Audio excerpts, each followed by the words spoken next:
everyone, and welcome to the P1 Broadcasting Network. It is my pleasure to welcome back the AMA Outland Custom Arms Grand National Series and the Outland Custom Arms 300 live from the virtual Daytona International Speedway. Joined this year by a new face. Caleb Brashear is going to be taking over the broadcasting duties for the great Sam Crow because, well, Sam's out on the track, Caleb. Yeah, he's going to be taking on a different role, kind of a Parker Klingerman style, if you would, driving around this 2.5 mile super speedway. You know, actually conveniently, as well as, you know, Sam Crow does in virtual, Parker Klingerman does in real life. You know, racing around the super speedways, but it should be a fun one. We got 120 laps of this track, 300 miles total. It should be a very good one to start off the season. You know, it most certainly should. This race does mirror the real life, what I always thought of as the Busch 300 was what they called it back in my day, Caleb, the race before Daytona, the Saturday race. This is quickly becoming a staple on the iRacing calendar for a whole variety of reasons. Right? This is the fourth time that the Outland Custom Arms Grand National Series has visited Daytona. Past pole winners, Hunter Tate, Andrew Miller, and Sean Roberts. Former winners in the field include Kendall Paul, Michael Moquin, and Joseph Klein. They do run here, Caleb, twice a year, one in the spring and one in the fall. And so just kind of keep that in mind. This is going to be the fifth race here. You mentioned 120 laps. It's going to be divided into three stages. We'll have a caution flag at 30 laps, another one at 60, and then we'll go the final 60 without, hopefully, fingers crossed, knock on wood, Caleb, without interruption.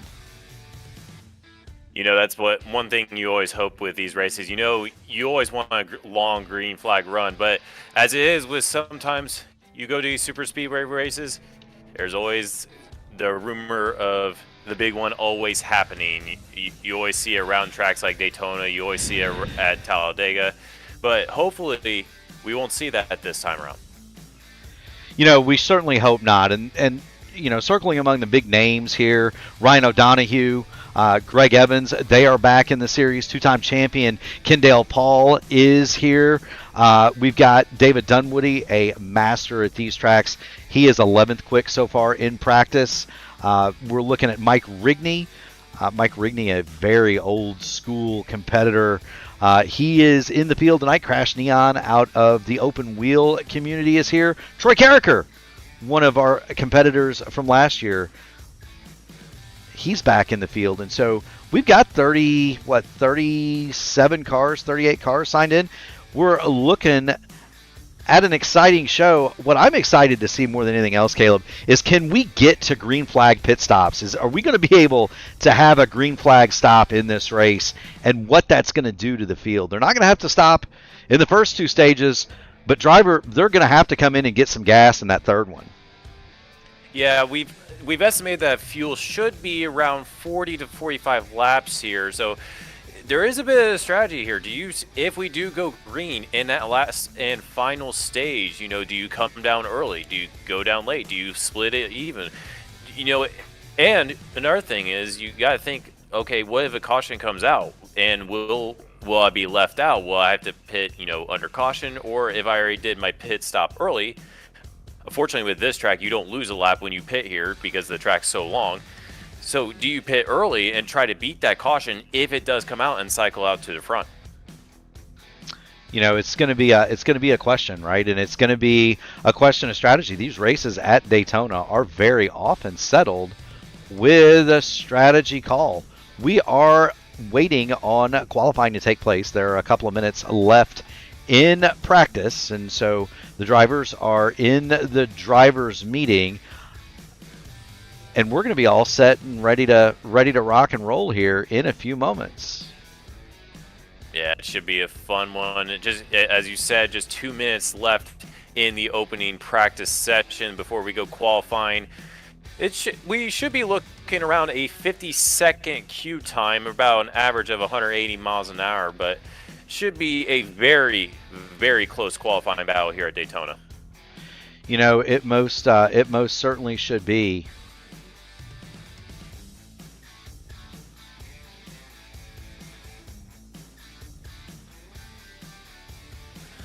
It most certainly should be, Caleb. I'm really interested to see what drivers in this field qualify and which drivers don't.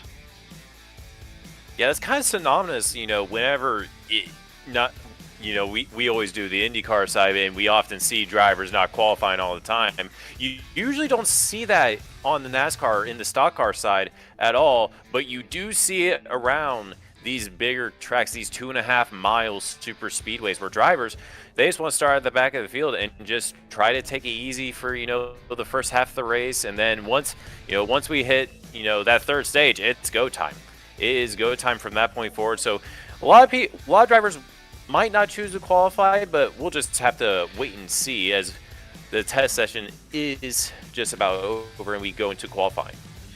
They most certainly do. Now, I got to ask you, Caleb, what's your favorite strategy here? Are you a go out and qualify, or are you a hide in the back kind of a guy?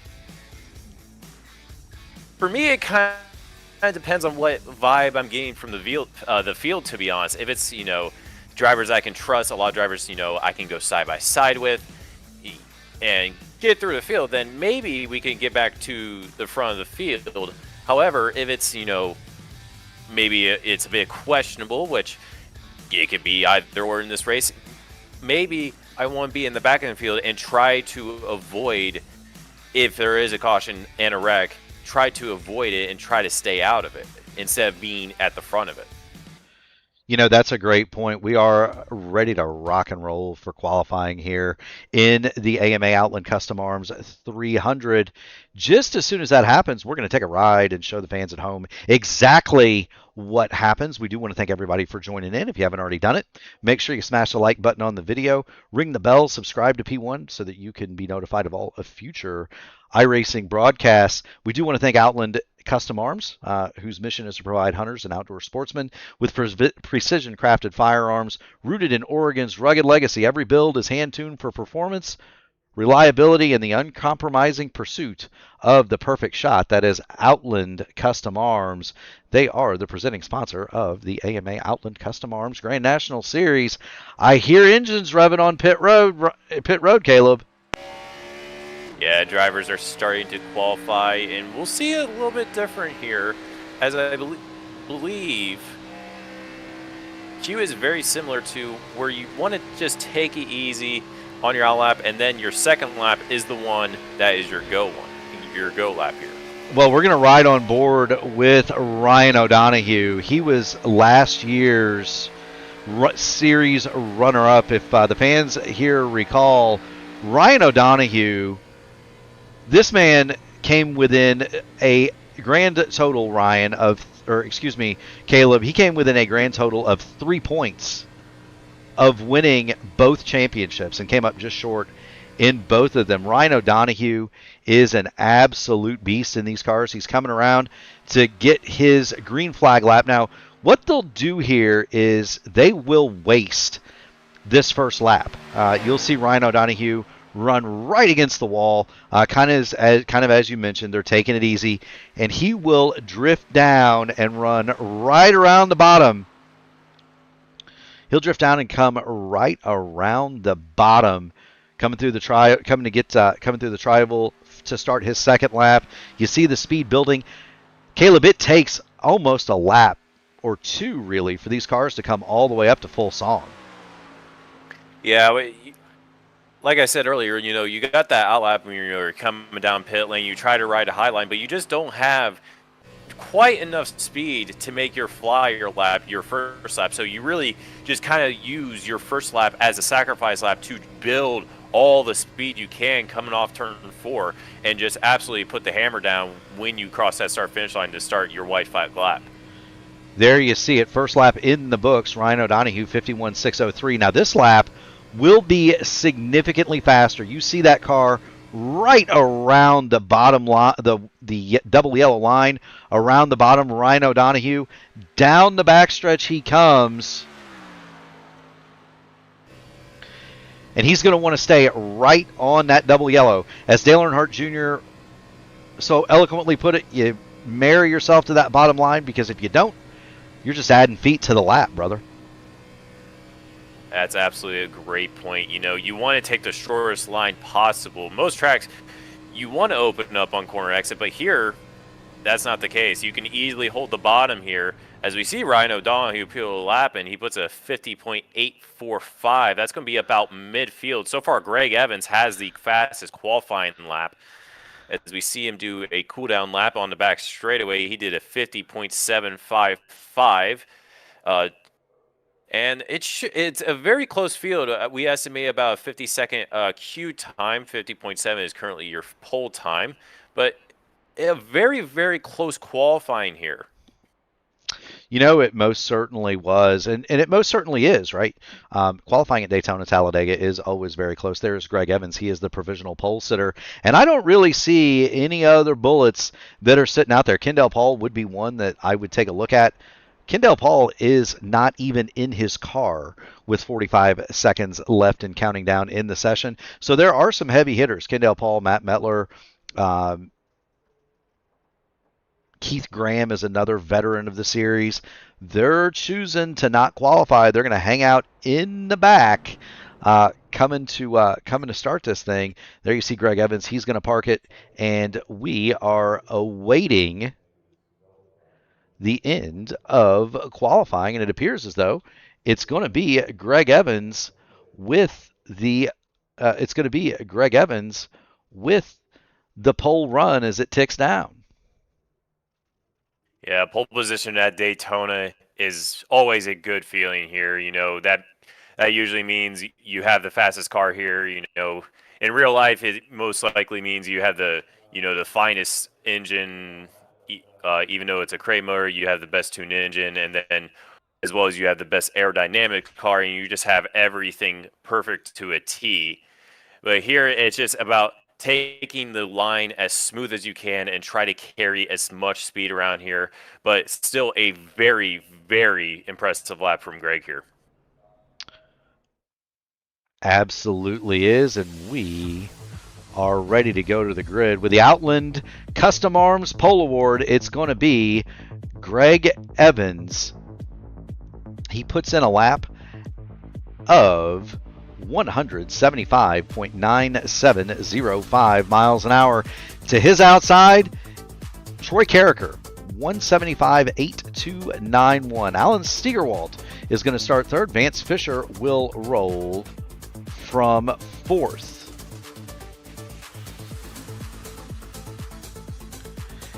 In fifth, Raymond White, Sam Crow, your color commentator from last season in the number 8. He is going to roll from 6th. Crash Neon from the IndyCar side of the house is going to go from 7th. John Hutchins 8th. Carson Hodge 9th. And Jarrett Reed will round out your top 10 in 11th. Donald Green, and what a great run for Donald Green. He'll start in 11th. Cody Rogers 12th. Dylan Blankenship 13th. Ryan O'Donoghue, the runner-up for both the Grand National and the Truck Series last year, he will go from 14th. James Hodgson, 15th. Justin Osterman, Mr. Excitement, is back in the familiar 53. He is going to start 16th. Then Tyler Moore, Matt Sizzler, Mike Rigney in the Sim Gaming Expo number 80, 19th. And Raul Alvis will go from 20th. 21st, Joshua Siegfried. 22nd, Say Hey Lewis Hayes. Sean Roberts, 23rd. David Dunwoody is 24th. Michael Kirk, 25th. Brian Sharp, 26th. Andrew Jones is 27th. Randy Dunlap, 28th. Eric Corder, 29th. And Ted Craven, the teddy bear, is going to start 30th. And this is a big grid, much more so than we are used to. Caleb, on the open wheel side of things, Andrew Gates is 31st. Kendall Paul is the leader of those who did not qualify. He'll go 32nd. Sergio Abella, 33rd.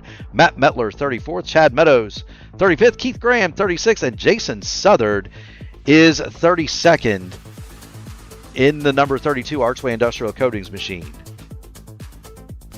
That's your starting grid.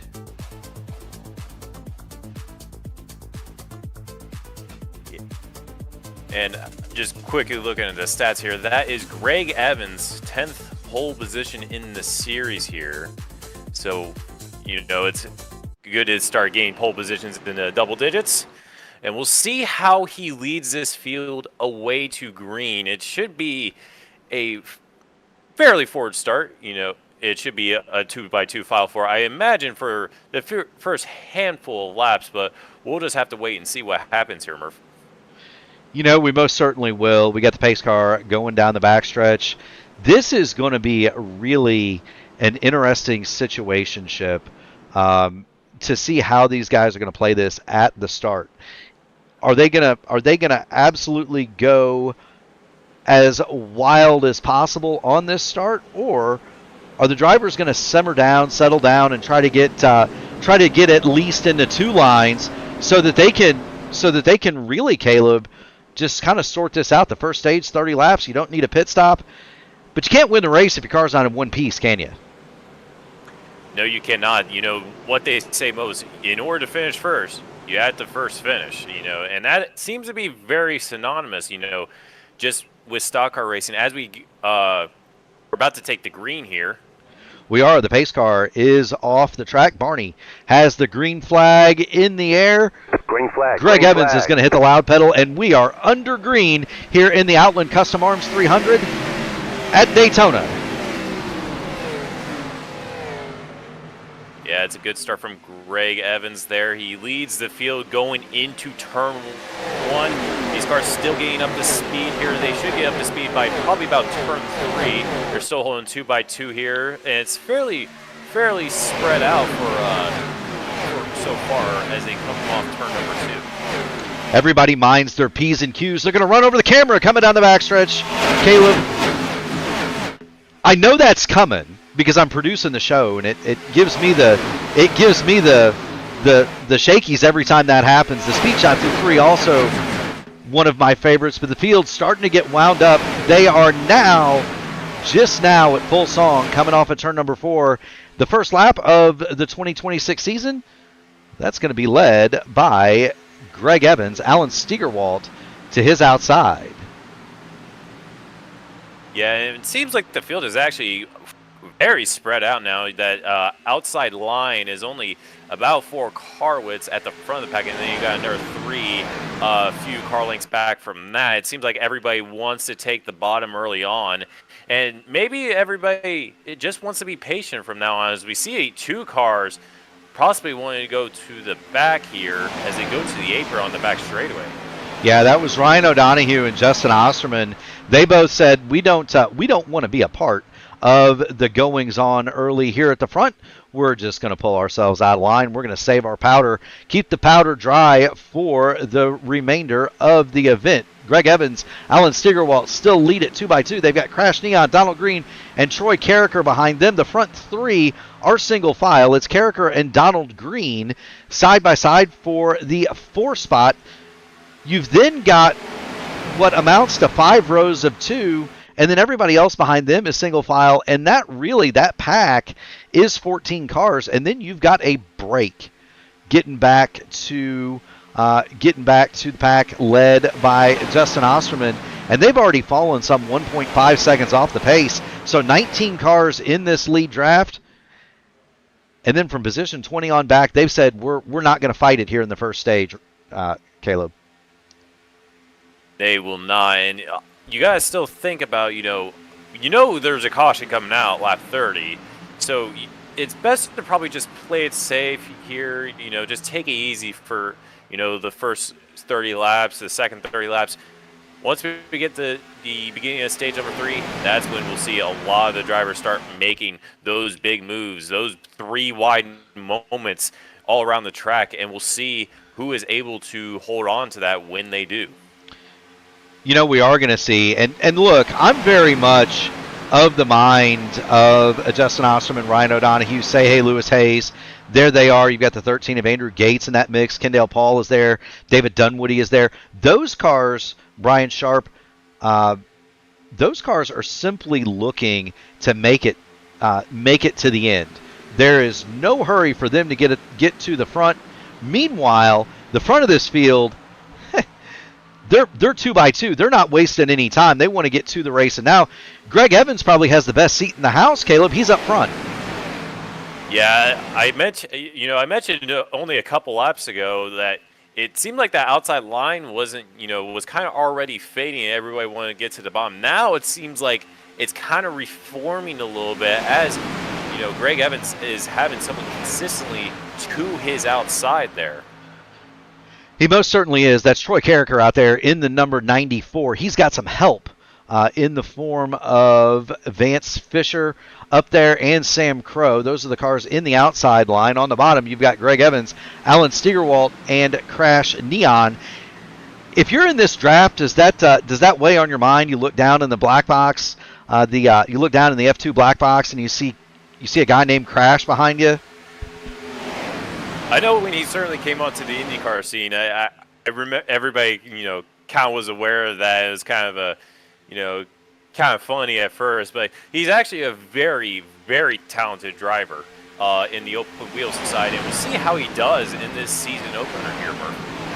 Yeah, he ran a partial schedule in the series last year, acquitted himself very well, nearly won a couple of races. He's been on the podium in these cars. He's very good. Your teammate over at Luke Mansky Racing Esports, he's over with our friends on the Elite Racing League side of things tonight, running Richmond in an IndyCar. But Logan won races in both this series and the Truck Series last year. So he is a force to be reckoned with, and I look forward to seeing him tomorrow night. Yeah, Logan is definitely, when it comes to iRacing, he'll pretty much drive anything, whether it be the trucks, the IndyCar. We've gotten him this new supercars recently. He's now doing the IRO1 races that we put on Friday nights in Mission R races. He's just a jack of all trades, and he's willing to just put his foot down in any sort of car. He most certainly is a good shoe. They go 3 wide, and there was a car on the bottom.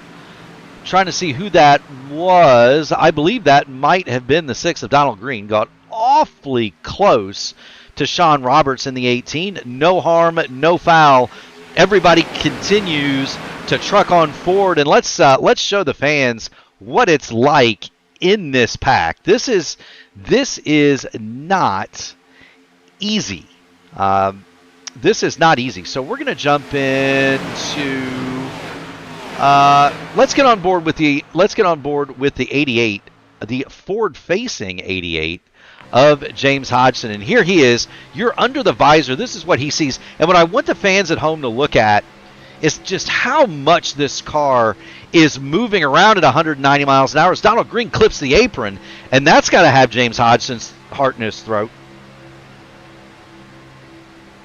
It most certainly is. And, one thing you got to keep in mind is you're always around another car at a track like this, and it kind of can get a little bit overwhelming sometimes, when you have a car constantly in front of you, less than a car length in front of you, one that's constantly behind you, less than a car length behind you, and constantly bumping you.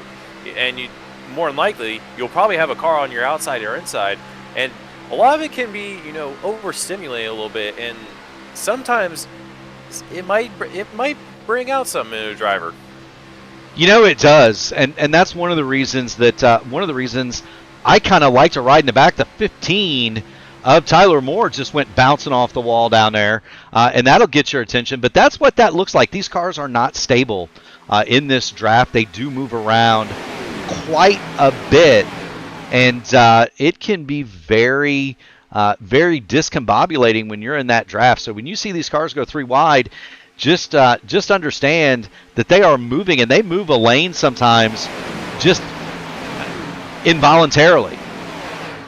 Do want to thank everybody for joining in on the stream tonight. If you haven't already done it, make sure you smash the like button on the video, ring the bell, subscribe to P1 so that you can be notified of all future iRacing broadcasts. We've got another one of these coming up tomorrow night. It is the Premier Series. They do it backwards here in the AMA. The big show is the Truck Series on Friday nights. Caleb, I will be here tomorrow, 8:20 pre-race, 8:35 start for 200 miles of AMA truck action, and that is the premier series in the American Motorsport Association. Sunday, of course, we're going to have the Classic IndyCar Series in the afternoon. You can catch the Votive Racing League at 8 p.m. in the evening. Monday night, IndyCar top split, open top split, followed by the Indy Next top split. Tuesday, it's a triple header, Caleb. Triple header, 7:15. The IndyCar Oval Series goes. They're going to be followed immediately by the Indy Next Oval top split. And the nightcap, the Area 51 IndyCar Series, is on at 9:30. Wednesdays, Formula Indy Series and the Horizon Racing League are on at 8:20 and 8 o'clock respectively. And that brings us right back here. Almost every week throughout the year, following the real schedule, we'll have the Outland Custom Arms AMA Grand National Series. Greg Evans is your leader. Alan Steigerwalt second. Crow and Carricker third and fourth. Crash Neon, John Hutchins are on row 3, and that's pretty much the way it stayed. I don't see a lot of cars pushing real hard at this moment, Caleb. You know, the biggest gainer at the moment is Sean Roberts. He started from 23rd, currently was 8th that last time around. And as well as David Dunwoody, he started 24th, is currently in 11th as he came across the line there. And we talked about these cars and, you know, how they're not, you know, it kind of looks easy, you know, your foot, if you think about it. But it really isn't, you know. You're flat out the entire time, but the car, you know, is 3,200 pounds, and around this configuration, around a super speedway, makes 450 horsepower. And it makes 700 foot-pounds of torque. It is not a easy car to drive in the slightest here. No, it's not. And the tires, you know, people don't realize too. A lot of people at home may not realize the tires here do wear out. This is not. They do wear out, especially toward the end of a run. They are most certainly. The cars are most certainly not going to handle nearly as well as they do at the end of the run. From the beginning of the run, Sean Roberts, way loose. Do want to welcome Odeon 420 into the chat. He says he's David Dunwoody's good luck charm, and Dunwoody has started to come to the front. We'll go ahead and put him on the screen. But David Dunwoody, that's a guy that started near the back, and he has driven his car up to the 9th spot. And there's Dunwoody, started 24th. He's now 10th, 8th, 9th, 10th, somewhere in that range. And you see him there. He's on the high line. He's got James Hodgson, Troy Carricker, and Sam Crow right in front of him. And that is a man who knows how to push these cars. I would anticipate that Dunwoody is looking to get himself toward the front when they get so he can be a part of the stage points when they pay out here in the next 15 laps. He's absolutely just charging through the field, but it's not like he's making, you know, absolutely bonsai passes. He's just slowly working his way up towards the front, picking off one car at a time, and he's currently on the outside row, 4 rows back in the outside lane. And you know, you'll see a lot of patience early on in this race, but as we get further and further into the race, as the sun starts to go down a little bit, that the racing will get a little bit more chaotic, as we should say.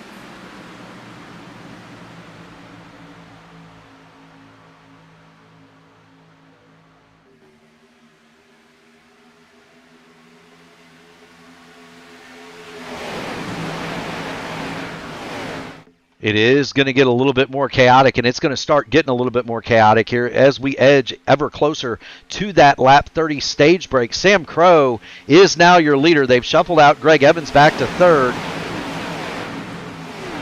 You've got Carricker and Hutchins along with Dunwoody on that high side. They're being pushed by Sean Roberts.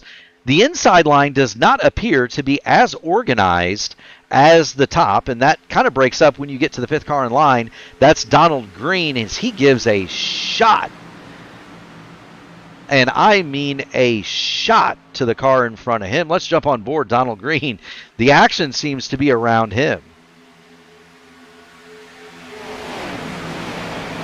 It most certainly does. He's actually kind of dropped back from where he started. He started 11th when he came across that line. He came across in 16th.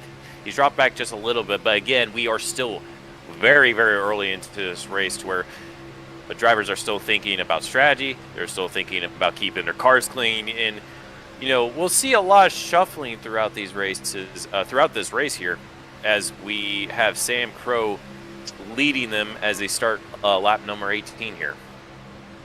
We most certainly do. There's the onboard from Donald Green, longtime competitor here in the AMA, both the Outland Custom Arms Grand National Series and the AMA Archway Industrial Coatings Truck Series. Very loyal to the organization, and it's good to see Donald Green getting a good run in here. Easily inside the top 15, just kind of matriculating along in that draft. Do want to thank everybody for joining in. If you haven't done it, make sure you smash the like button on the video, ring the bell, subscribe to P1 so that you can be notified of all of our future iRacing broadcasts. Sam Crow, my old broadcasting partner, he leads Greg Evans on the bottom line. Troy Carricker, John Hutchins, and now Sean Roberts are attempting to get something going on the high side. David Dunwoody has dropped to the bottom, and Dunwoody is now fourth in line on that bottom row. Yeah, it seems like that inside line has kind of prevailed, and that top line has kind of broken up. You got 3 cars in front, and then it's a bit of a gap to that 4th car in line. It seems that the Sam Crow, Greg Evans combo on the inside has just kind of, they haven't pulled away from the outside line, but it does seem like they're just edging a little bit further, and they're able to keep a more clean inside line than what the outside is able to do.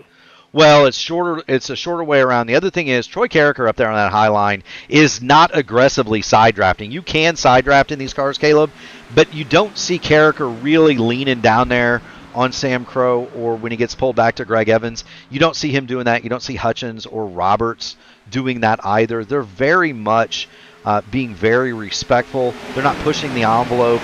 They're not trying to drag the car in front back toward them. Again, it's all about keeping the car safe. It's also, at this stage, about getting yourself organized with your teammates. So, for example, Greg Evans and Sam Crow, they are working together in the DVD Motorsports Discord. They've got Ryan O'Donohue, Say Lewis Hayes, and Mike Rigney down there as well. So look for those guys to work together. David Dunwoody, he's got some friends in this race. Randy Dunlap, Justin Osterman, Brian Sharp, and the Teddy Bear, Ted Craven. Danger Close Racing, Andrew Gates, Cody Rogers, Donald Green, and Moore Farmer. You've got Interstellar Esports, that's Jason Southard, Michael Kirk, John Hutchins, Kendall Paul, and James Hodgson. So when you see those cars working around each other and working together, just know that they're in radio contact throughout the race, and I'm sure Crow and Evans are using that to their advantage at the front of this field. I guarantee you they are, and they've kind of pulled away from that outside line a little bit, and seems like it just is a little bit more organized on that bottom there. Again, the outside line isn't really side drafting as much as they can. However, it just seems like the inside is just kind of prevailing ever since Sam Crow took the point of the field. Well, and you can kind of see it if we get up in the P1 airship. You can kind of see it. The bottom line has more cars in it, so there's more energy. But they're also fairly close together. When you look at the outside, there's 3 cars up there, and then you've got a pretty big break back to Tyler Moore, Dylan Blankenship. There's big gaps in between the cars up there. In order to get a big run going, you really need to have 3 or 4 cars at least bunched very tightly together, or you just lose all your energy as you move forward. And what Roberts, Hutchins, and Carricker need is for Tyler Moore to get up there and make that a foursome. Yeah, you see a lot of teammate effort here. You see a lot of drivers working together. And as I say that last lap, now they're the outside line has kind of prevailed a little bit. They're back up towards the front.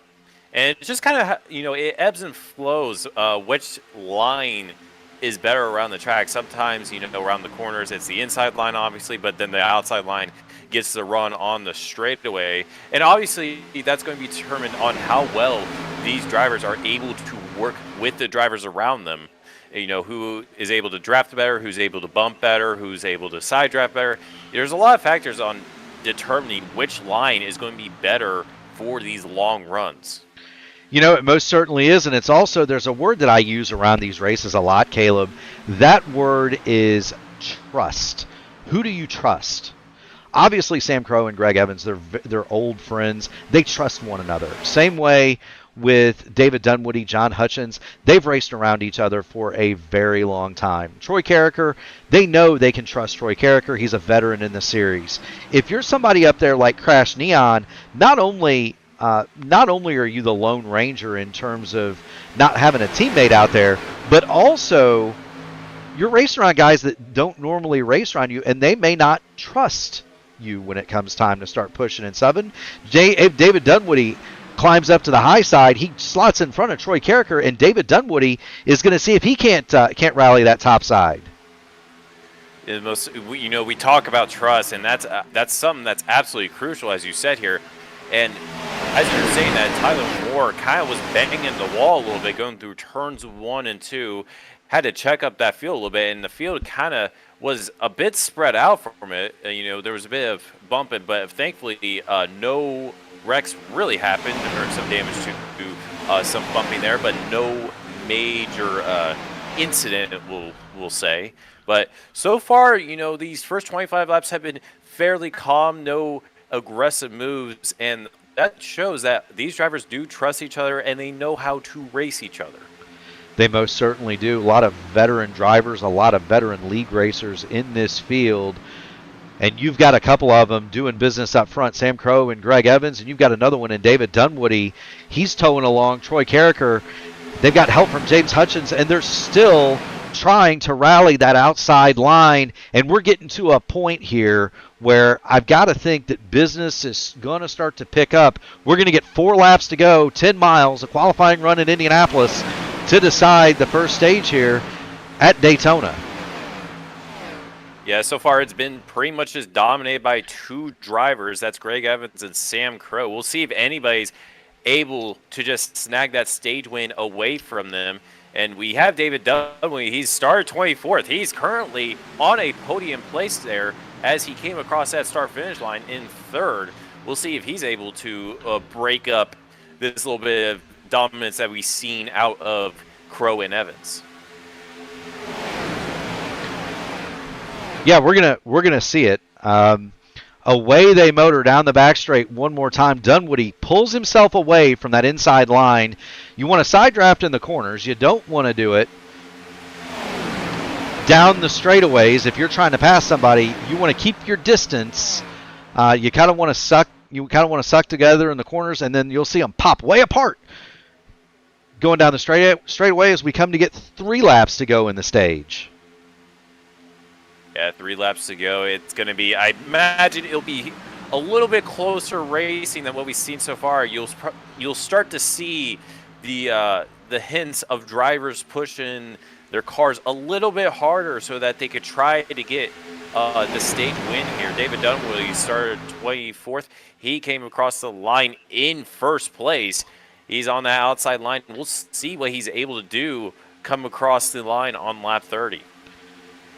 We will indeed. It's getting down to showtime, and David Dunwoody is there. A little bit of a blink from Greg Evans. Ever so slightly. Dunwoody matches even now with Sam Crow as we come to get 2 to go.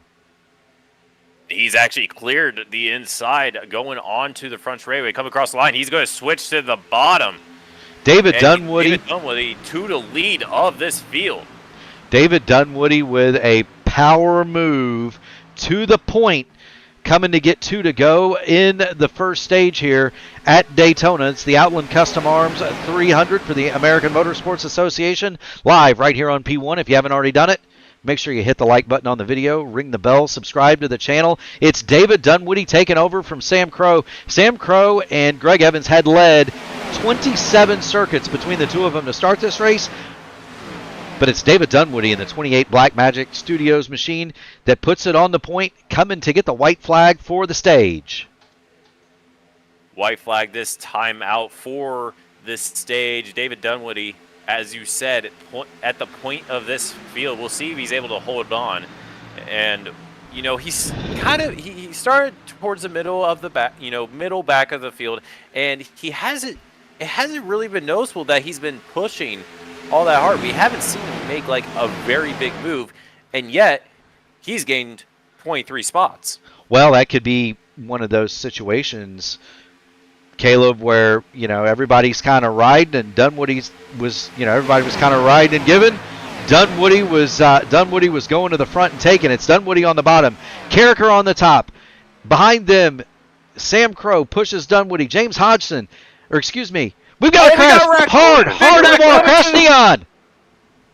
Oh, we've had a big one as they come across the start-finish line. Troy Carricker edges out David Dunwoody on that lap, and that is an absolutely huge accident to end the stage here. It most certainly is. Do want to thank Admin Box. The caution is brought to you by Admin Box. Race control at the touch of a button. Visit them at www.adminbox.com. Here's the incident, and we're gonna slow this down just a little bit for the fans at home. You see Sean Roberts. He moves 3 wide, and he's gonna try to rally to the top, and they've got our man Crash Neon Monkey in the middle. And this is not going to go well when they come off of turn 4. Roberts gets a little bit loose, comes down into the right rear of Neon. He goes, and it is on from there. Yeah, once, especially even in the stage, the ends of the stage, when a crash like that happens, and I guess you could say any crash in general that happens at tracks like Daytona or Talladega, it's very hard to avoid, and you see a lot of drivers getting collected, a lot of big names too. Justin Osterman, Crash Neon, Sean Roberts, a lot of big players in this series were collected in that crash, and we'll see who is able to repair their car, and unfortunately, we'll see who is going to have to park in the trailer tonight. Watch this from the viewpoint of Donald Green. He sees the accident ahead of him. Donald Green is able to get on the binders, and watch this hole that he sneaks through. The 13 of that's the 13 car of Andrew Gates. He sneaks through, but Donald Green gets through that completely unscathed and gets himself through to his pit stop. Dylan Blankenship is going to be your leader. He did not pit. The winner of Track Racer Stage 1 is going to be Troy Carricker by just a nose over David Dunwoody. If you go to trackracer.com and you use promo code REF=123 at the end of the web address, 5% of your order will go to the AMA prize pool. That's trackracer.com, and you put in $REF=123. 5% of your order goes to the AMA prize pool. So that's very generous of them over there at Track Racer. We do thank them for their support of the AMA. That is a hoodless Dylan Blankenship. He was involved in that incident. He's got Chad Meadows right behind him. Meadows is numbered 83 in the scoring pylon. He's got number 9 on the side of that Chevrolet. I would imagine that Blankenship did that so he can come down this time, Caleb, and get the full effect of repair. The good news, if you're going to get smashed up a little bit, Daytona and Talladega are not bad places to do it. You can get almost 2 minutes of repair here under a caution flag, minute 45, something like that.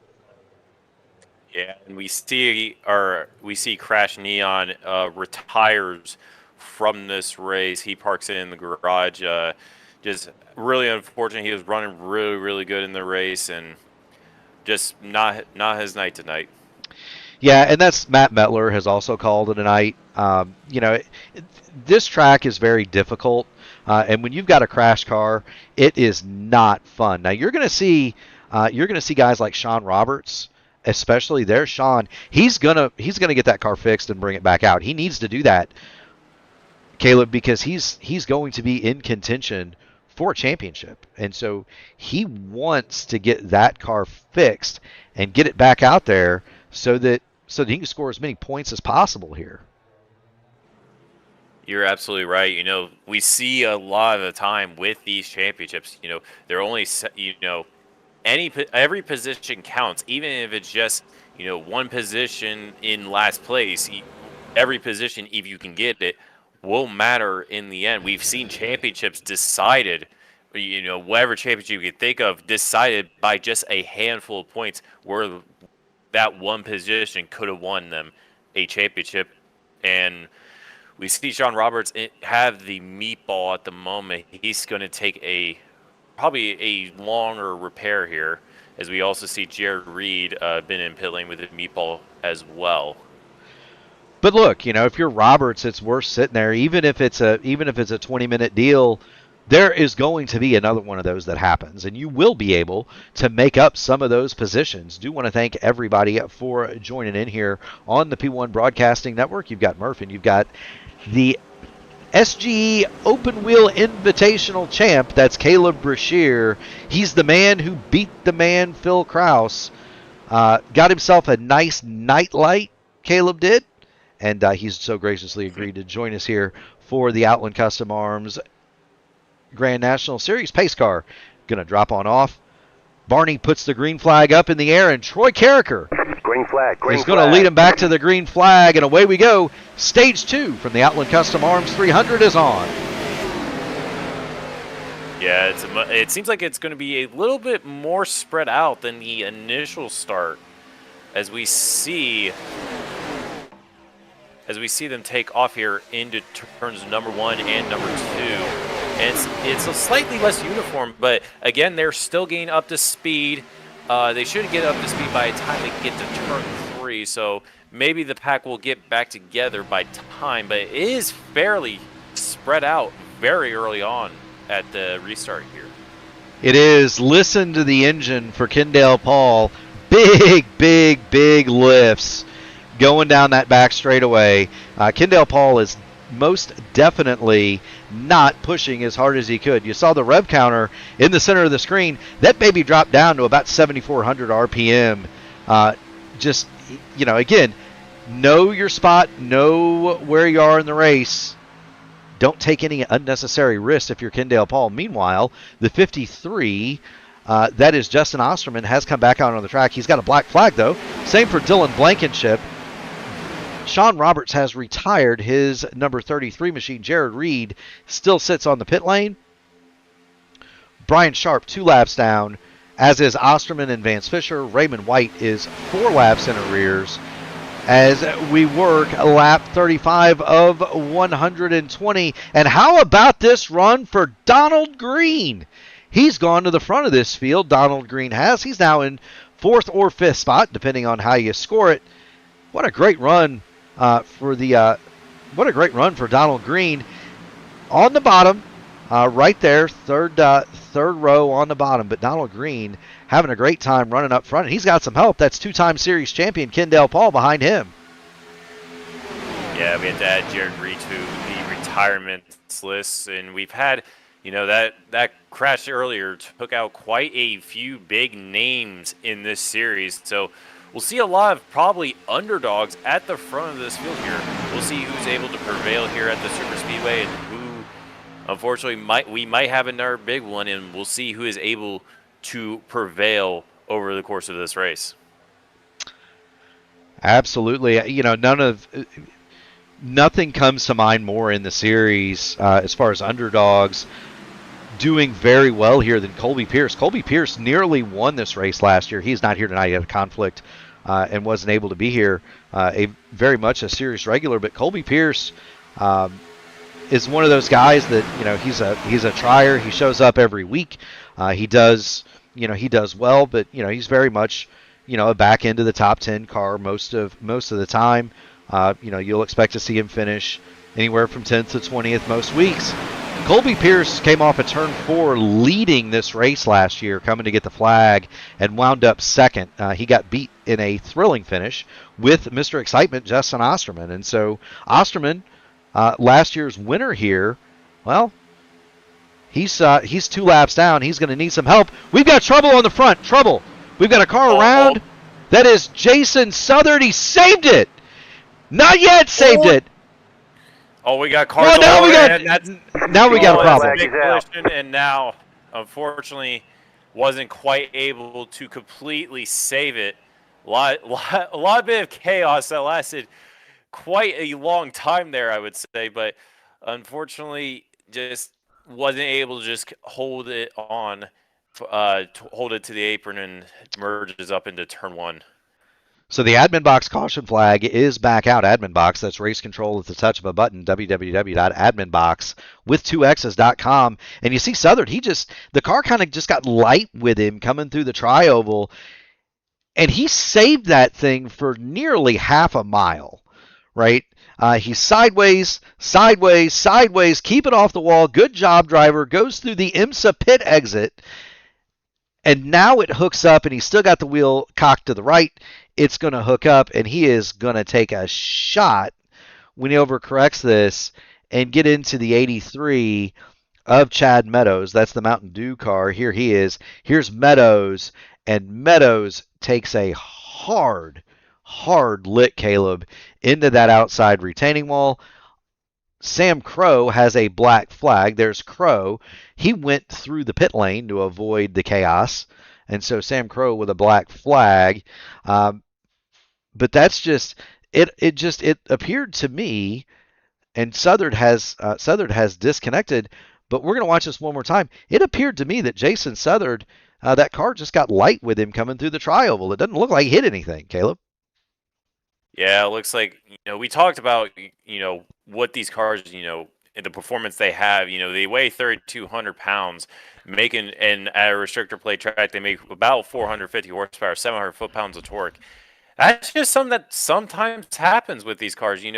Once they start getting a momentum swing to one side, it's kind of hard to control it, really. And you saw that exactly what happened there in the trial with Jason.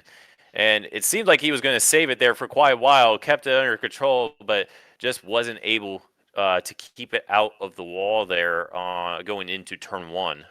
Yeah, and there you see the black flag in the background for Sam Crow. He went inside the pit exit cone, so they're going to ding him for speeding. The officials have waived that for him as he was avoiding an accident, but a tough break for Jason Southern, and that can happen on cold tires. You see Brian Sharp sneaking through, and unfortunately, Chad Meadows just couldn't make it all the way through, and he winds up clipping the outside retaining wall.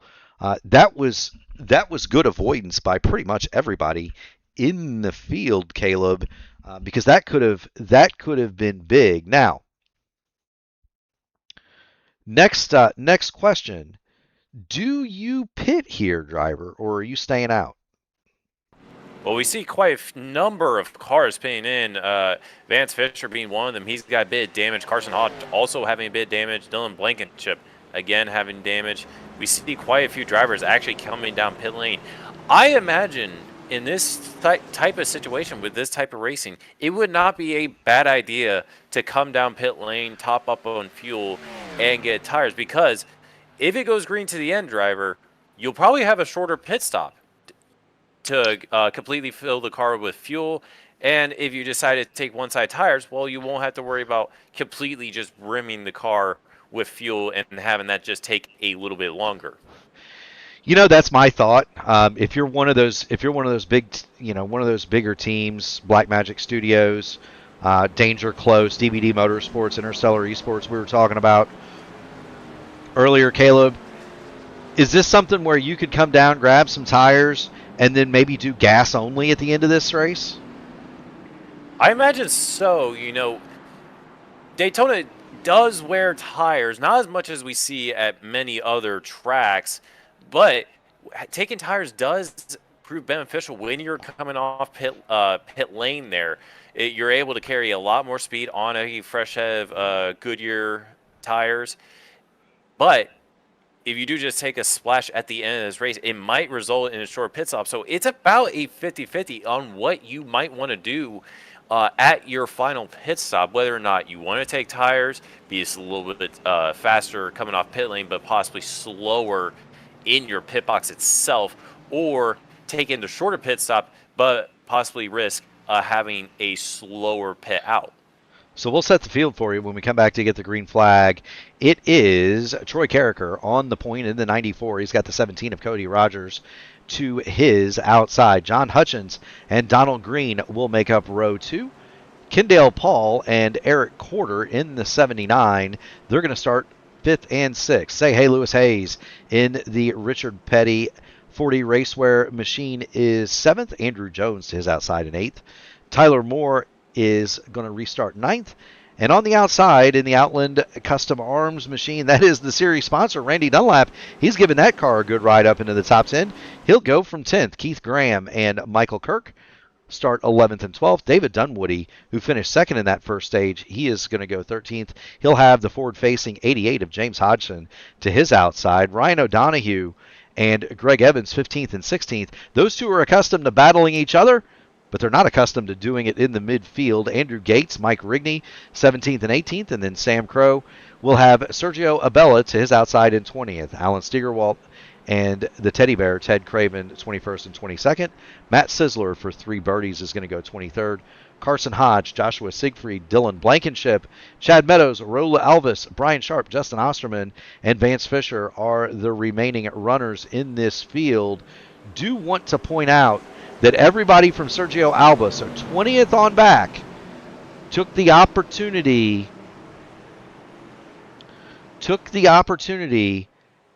to come in and stop Caleb. Yeah, and some of those drivers did do it because of damage. As we see the pace car coming in, we'll have about 19 laps green flag, for the green rest flag. of the stage as we take the green flag here and get this field underway. Away we go. Barney waves the green flag. Troy Carricker leads the charge down into turn 1. Something that we haven't talked about yet. Caleb, it's starting to get dark. Yeah, it seems like I almost called it a night light, but with the lights around the track are starting to come on here. The sun is starting to set. And that is, in my opinion, when Daytona truly comes alive. When the race starts getting into its later hours, it kind of feels, kind of glorious, I guess is the best way to put it, when you're racing around at 200 miles an hour around one of the best tracks and one of the most iconic tracks, not only in the United States but in the world. And it just kind of sets a tone of like how big this race is, how important this race is, how important it is to not only NASCAR history but in stock car history and motorsports just in general.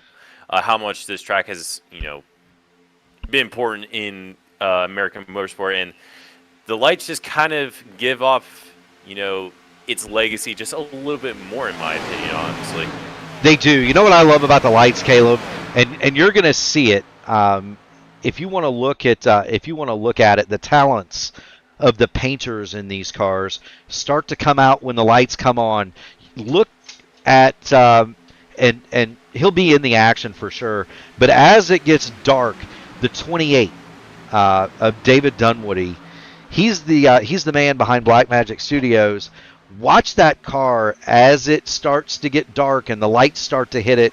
All of the chrome starts to shine. It is a really cool effect that some of these painters are able to achieve. My IndyCar does that, and in my opinion, we don't. Whoa, we've got trouble. Kendall Paul's around. Big wreck. Another wreck. Kendall Paul turned around in the middle of the backstretch. The Outland Custom Arms machine is dead sideways in the middle of the speedway, and that is a big, big impact for Kendall Paul, and he's having a bit of trouble getting the ship righted. Here we go. He's third in line on the bottom, Caleb. And he's got Donald Green to the outside. Dunwoody is going to tag. He's going to give Donald Green the bump draft. Green comes down into Kendall Paul, and around they go. Dunwoody darts to the infield through the Le Mans chicane that we all got really familiar with a couple of weeks ago.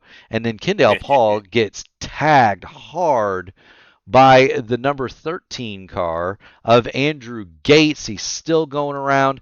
Mike Rigney was also involved in that. He's got the meatball, and here's Rigney going through. He must have already had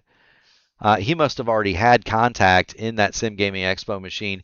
Here he is. He's going to get the touch from Sam Crow. He's going to go forward, and Rigney just hard into the back of the number 1 of Ted Craven. And so that's the damage for Mike Rigney. He's going to need to come in and get that fixed. Under caution, one more time, cautions in the AMA are brought to you by Admin Box. They are race control at the touch of a button. If you're a race controller, go get one. That's www.adminbox.com. Under caution, one more time, Mike Rigney already on pit lane. Troy Carricker is still your leader and driver. These are easy laps led if you're Troy Carricker. You're absolutely right. We saw a lot of the early stage of this race being led just by 2 drivers of Sam Crow and Greg Evans. But it seems like, they haven't really been prevalent in this second stage here. They've kind of dropped back a little bit towards the back of the field. They were actually still back-to-back as they came across the start-finish line before that caution came out. They were still working together, but they were just in the back of the field. They pretty much dominated the entirety of the first stage. Now, they'll cycle to the front because of drivers pitting here, but we'll see how they do for the rest of the race. But laps led, I would say, are pretty important here, Murph. Yeah, there's bonus points for those. And I'll tell you what, if you're out there leading this thing, you don't have happen to you what happened to Kendall Paul, right? You don't get turned, you don't get right hooked in the middle of the backstretch and turned in the middle of the field and turned into a pinball. And so, for Troy Carricker, he's safe out there. He's leading the race. He's getting some TV time. We'll zoom in on him. There's Troy in the number 94 machine. He's got John Hutchins, Cody Rogers, Say Lewis Hayes, and David Dunwoody behind him. Yeah, these are easy laps. There's nobody. Now the front 12, I will say, did not pit. Everybody from 13th on back, Tyler Moore, Sam Crow, Carson Hodge, Ted Craven, those cars all pitted. Now they do have damage, a lot of them, and so we're still seeing guys fix damage, and we may be seeing guys fix damage, Caleb, from the. We may be seeing guys fix damage from the first one. Yeah, that first one was still is still probably lingering on some of these cars here. As we see Dylan Blankenship, it looks like he's able to get down off the jack and away, repairs all that damage he had earlier. But it's just kind of, you just kind of add, as the race goes on, the more incidents that happens, it's kind of hard to keep a car completely clean. You might be involved in multiple incidents, and you might have to make multiple repairs over the course of a race. We've seen that happen numerous times, not only in this series, but in trucks, where drivers just get in incidents over and over, but they're still able to run. So it just feels like a constant cycle of coming down pit lane to get repairs. But we see most of the field able to get the repairs done, even from that clash. Really, it's just Kendall Paul that got the worst of it, it seems like. It most certainly does, and that's a tough break for Kendall Paul, but I tell you what, he didn't get out of that. He didn't get a meatball. He went a lap down, but he should have gotten most of that damage fixed, and we know there's going to be another caution here within the next 13 laps. So Kendall Paul, if he can get that damage fixed, if he can get back ahead of Andrew Jones, he's going to be on the lead lap when it comes time for the next caution. And if he doesn't, he's just made a pit stop. He's got the thing full of gas. He'll just take the wave around when the stage break flies here at Daytona, and we've got that coming up in 13 laps from the time they take the green flag. Troy Carricker is your leader. John Hutchins, Cody Rogers, Lewis Hayes, David Dunwoody, your top 5. Porter, Graham, Hodgson, Dunlap, and O'Donohue, your top 10. And There's Ryan O'Donohue and Greg Evans. They've started to filter back forward again. Yeah, we see Troy Carricker. He's going to lead this field away. And honestly, ever since that first caution, we really haven't had that long green flag run that we did in the first stage here. But we'll see if we are able to at least get to the end of stage number 2 caution-free with not in between then and now, as Troy Carricker is going to lead his field away to green. Troy Carricker will lead him on. Barney puts the green flag in the air. Troy Carricker reaches out and races away. We're back to racing at Daytona. 48 of 120 in the books in the Outland Custom Arms 300 for the American Motorsport Association here in iRacing. David Dunwoody on that bottom line, and he is charging now. Fourth, make it going for third on John Hutchins, and he gets right to the back of Cody Rogers in second. Yeah, they're making a little bit more moves, a lot more chaotic, I should say. There was a big calmer earlier on, but now you start seeing the moves prevail. And Murph, we're not even halfway through the race. Yeah, this is one of those things that this is one of those races that if you are if you're watching at home and you're thinking, man, they're just kind of riding, every lap that gets completed, the intensity ratchets up just a little bit more. We do have, by the way, a Roll Alvis fan in the house, and so we're going to get the camera on Roll Alvis. He runs 22nd, and there he is, just as the man saying, Brian Vorse. He's just chilling in the back for Simshop in the Simshop Toyota. But Roll Alvis still on the lead lap. Still got a chip and a chair. He stopped. He's only got 3 laps on his current run. Why not? It could be his night.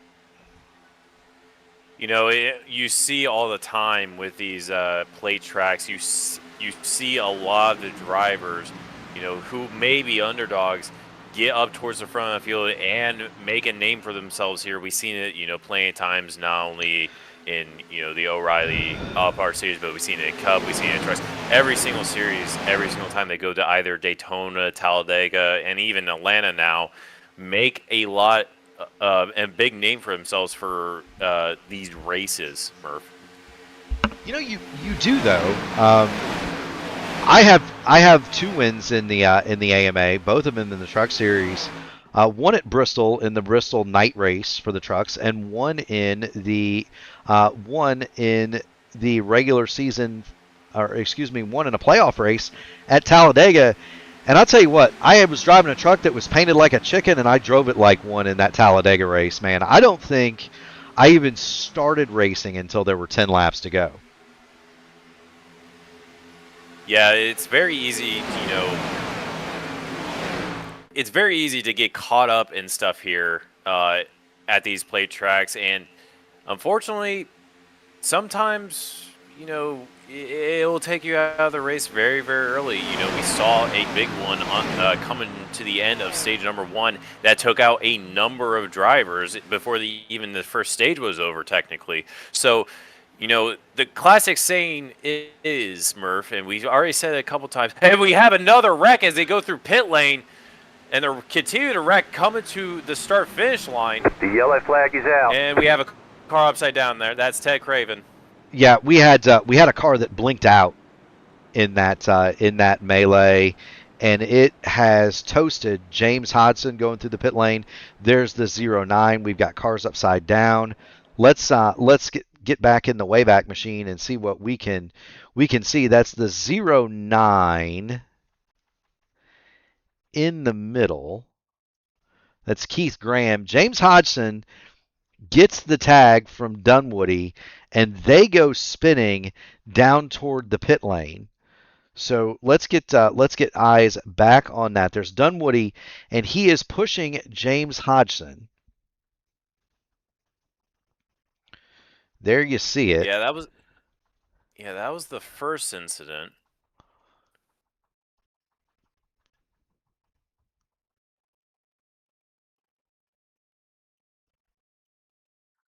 So there's that.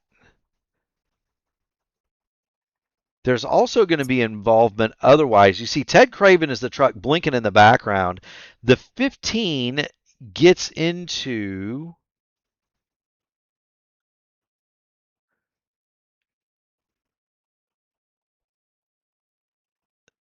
that's Joshua Siegfried. So subsequent to that, here's Siegfried, and watch this. So you see the two cars spin to the inside,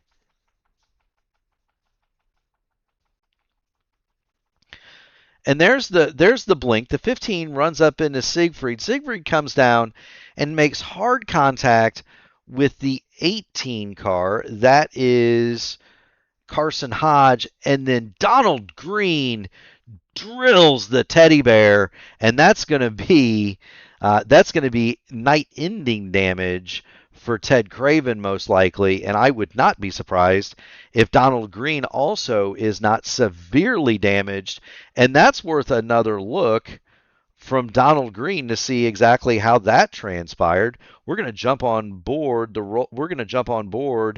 the car of Donald Green here, and let's watch this.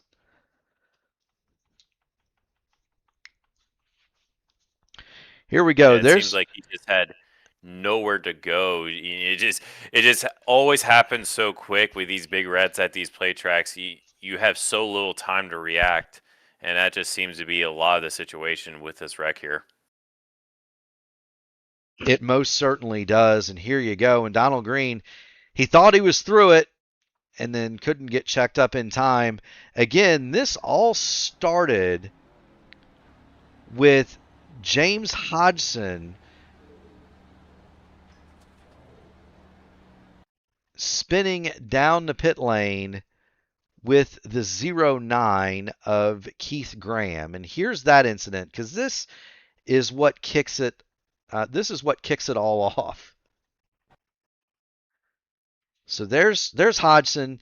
He gets kicked out of line by Dunwoody. Keith Graham gets into the side of him. Now those two cars are more or less going to be I'm not going to say the winners out of all this, Caleb, but those two cars are going to come out of this more or less okay. Neither one of those machines should be very seriously damaged.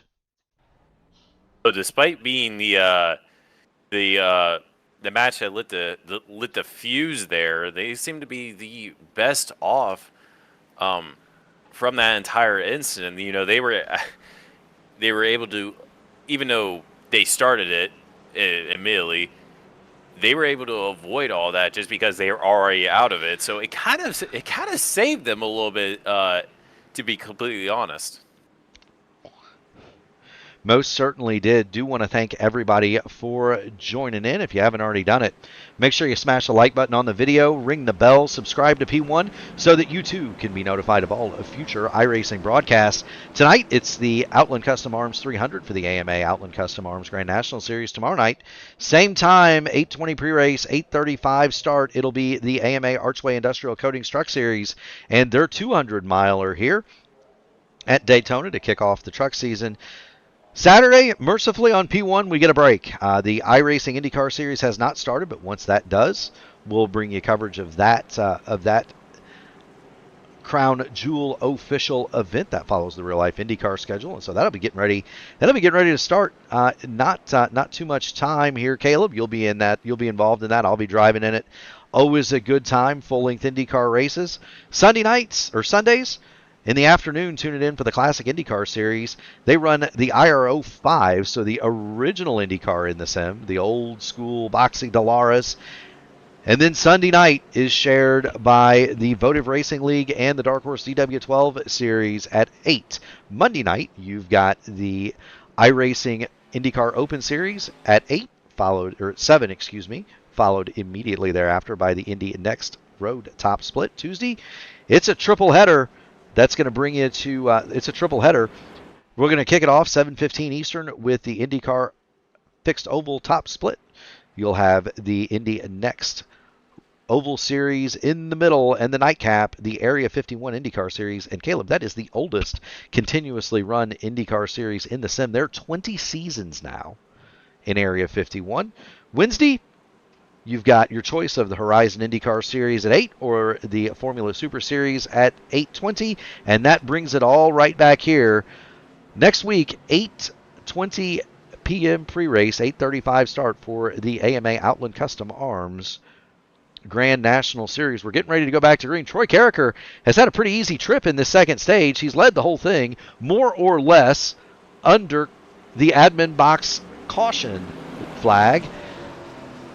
We're going to see if we can't get this race straightened out, though, Caleb. They're going to pull the pace car off. Barney's going to throw the green flag over this field, and we're going to see if we can't get 5 laps to get to the stage break. Carricker's got Dunwoody lined up right beside him, and I'm interested to see what David Dunwoody does here. Green, green, green. Yeah, they take the green flag here. They got 10 miles till the end of the stage. Troy Carricker's going to lead them off. He's got David Dunwoody right behind him, as we said. And it seems like that inside line, actually, it seems like the entire field is very, very spread out on that restart. I wonder if we're starting to see the fatigue of the wrecks earlier play a factor into the pack here as they come around turn number 2 onto the back straightaway.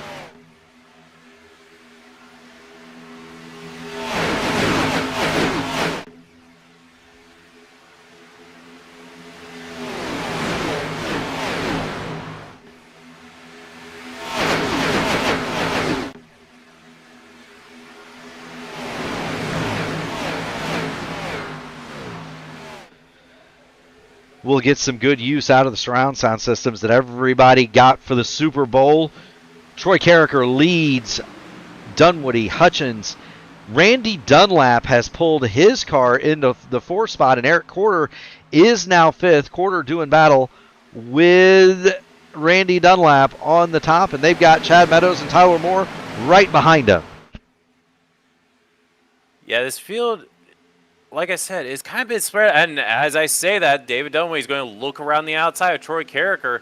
He's going to leave him hanging, take that outside line, and he looks like he wants to get stage number 2 win here. As he takes that outside line, and does he go back to the bottom, come on to the front straightaway? No, it looks like he's just going to hold that high line. Seems like the high line is faster here as he goes to the bottom for the tri-oval. Dunwoody is going to kick Carricker out of the lead. He's going to go to the point, and he's going to have a friend in John Hutchins to his outside. The Black Magic Sim team starts to flex their muscle. They get to the front of this field. Troy Carricker now pulls it even with Hutchins on the bottom, and is Dunwoody going to stay loyal to that yellow line, or is he going to try to play both sides of the street and help out John Hutchins? I'd say it's about 50-50. You saw him pull out and get some help there when he did pull out with John. And now he's at the front of the field. But it looks like he's just going to hold the bottom line here as we see Troy Carricker try to look around the outside of our leader here as they come across the start-finish line. They're going to go side by side here. They are indeed. Drag race to the line, give it to Carricker that time through. 2 laps to go until we get the end of the stage. It's Carricker and Dunwoody swapping the lead. You've got Dunlap and Hutchins in row 2. Meadows and Corder, well, they make up row 3. It's about the size of it. Big wiggle from Chad Meadows off of turn 2. Apron still bad in a stock car, Caleb, as they thunder down the backstretch, coming to get the white flag for the stage. It's still David Dunwoody and Troy Carricker at the front of this pack. I wonder if we'll see anybody try to make it 3 wide here as they come on the front straightaway. It almost looked like it in the back there, about 4th row back on the high side as Troy Carricker goes to the bottom, taking the white flag on this stage. He does indeed. Carricker gets to the point. Dunwoody got right back to the bottom. They touch. Troy Carricker sideways. Big trouble going through turn number 2. Green flag still out. John Hutchins is your leader. Corner 2nd, Dunwoody 3rd, Meadows 4th, Blankenship 5th. No yellow as we head toward the finish of the stage. It's going to be between Hutchins and Corder. Everybody else, big time trouble in turn 2. We'll get back to that in just a second. But here's the finish of the stage between Hutchins and Corder. It's going to be a drag race to the line, but it looks like John Hutchins is going to get that stage win. Stage number 2 win for John Hutchins there. But we have to look back at the big one that kind of put him out in front, put those two out in front of the rest of the field. We do yellow flag indeed. is out. We just now got the yellow flag to throw the caution on the stage. It waits until P10 crosses the line for iRacing to throw it. The winner of Blackmagic Studios stage break at number 2 is going to be John Hutchins. Blackmagic Studios are a small operation dedicated to high-quality iRacing paints and wraps for any car that you can race in the sim. You can visit them on Discord or Facebook for your next high-quality iRacing paint. That's Blackmagic Studios. Stage 2 winner is going to be John Hutchins, and we're going to go into the Wayback Machine, and let's take this one apart here. You've got the full field coming down the back, 2x2. Dunwoody and Carricker are your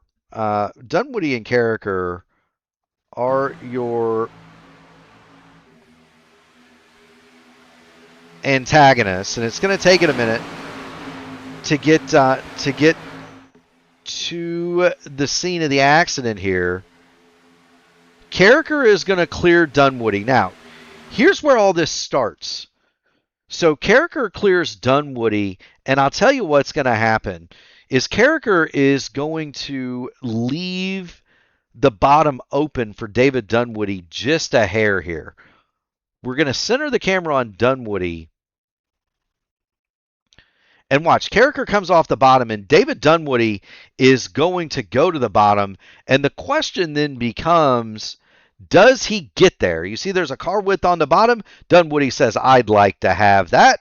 The door is starting to shut. Door's starting to shut. And there is your contact. And the wreck is on from here. Troy Carricker gets turned sideways in front of the entire field. The 15, the 125, they're all involved. The 87 car, that's Alan Steigerwalt. He ran up front early in this race. He takes a very hard hit. You see the 54 of Michael Kurt. Brian Sharp took heavy damage to that admin box machine. Watch this from Brian Sharp. This is his view of it. And at that speed, and you're looking at it in 1/3 time, at speed, it's nearly impossible to avoid that. Poor Randy Dunlap gets involved there. But at speed, it's nearly impossible to do anything there, isn't it, Caleb? It's very tricky. You know, when the cameras don't really do it justice about how fast these cars are going. They're going 200 miles an hour, and when something like that happens, like you said, there's very little reaction time. And you look at Justin Osterman, he just about gets it stopped there on the high side just before the wreck, manages to avoid it, gets on the brakes, and is able to avoid that wreck just barely.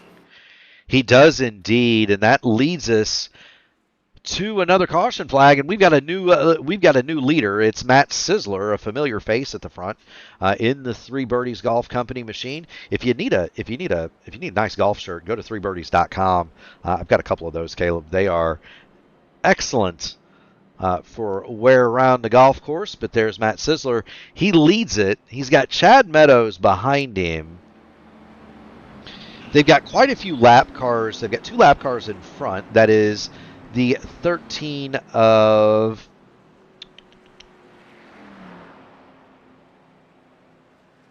Andrew Gates, and there's one other car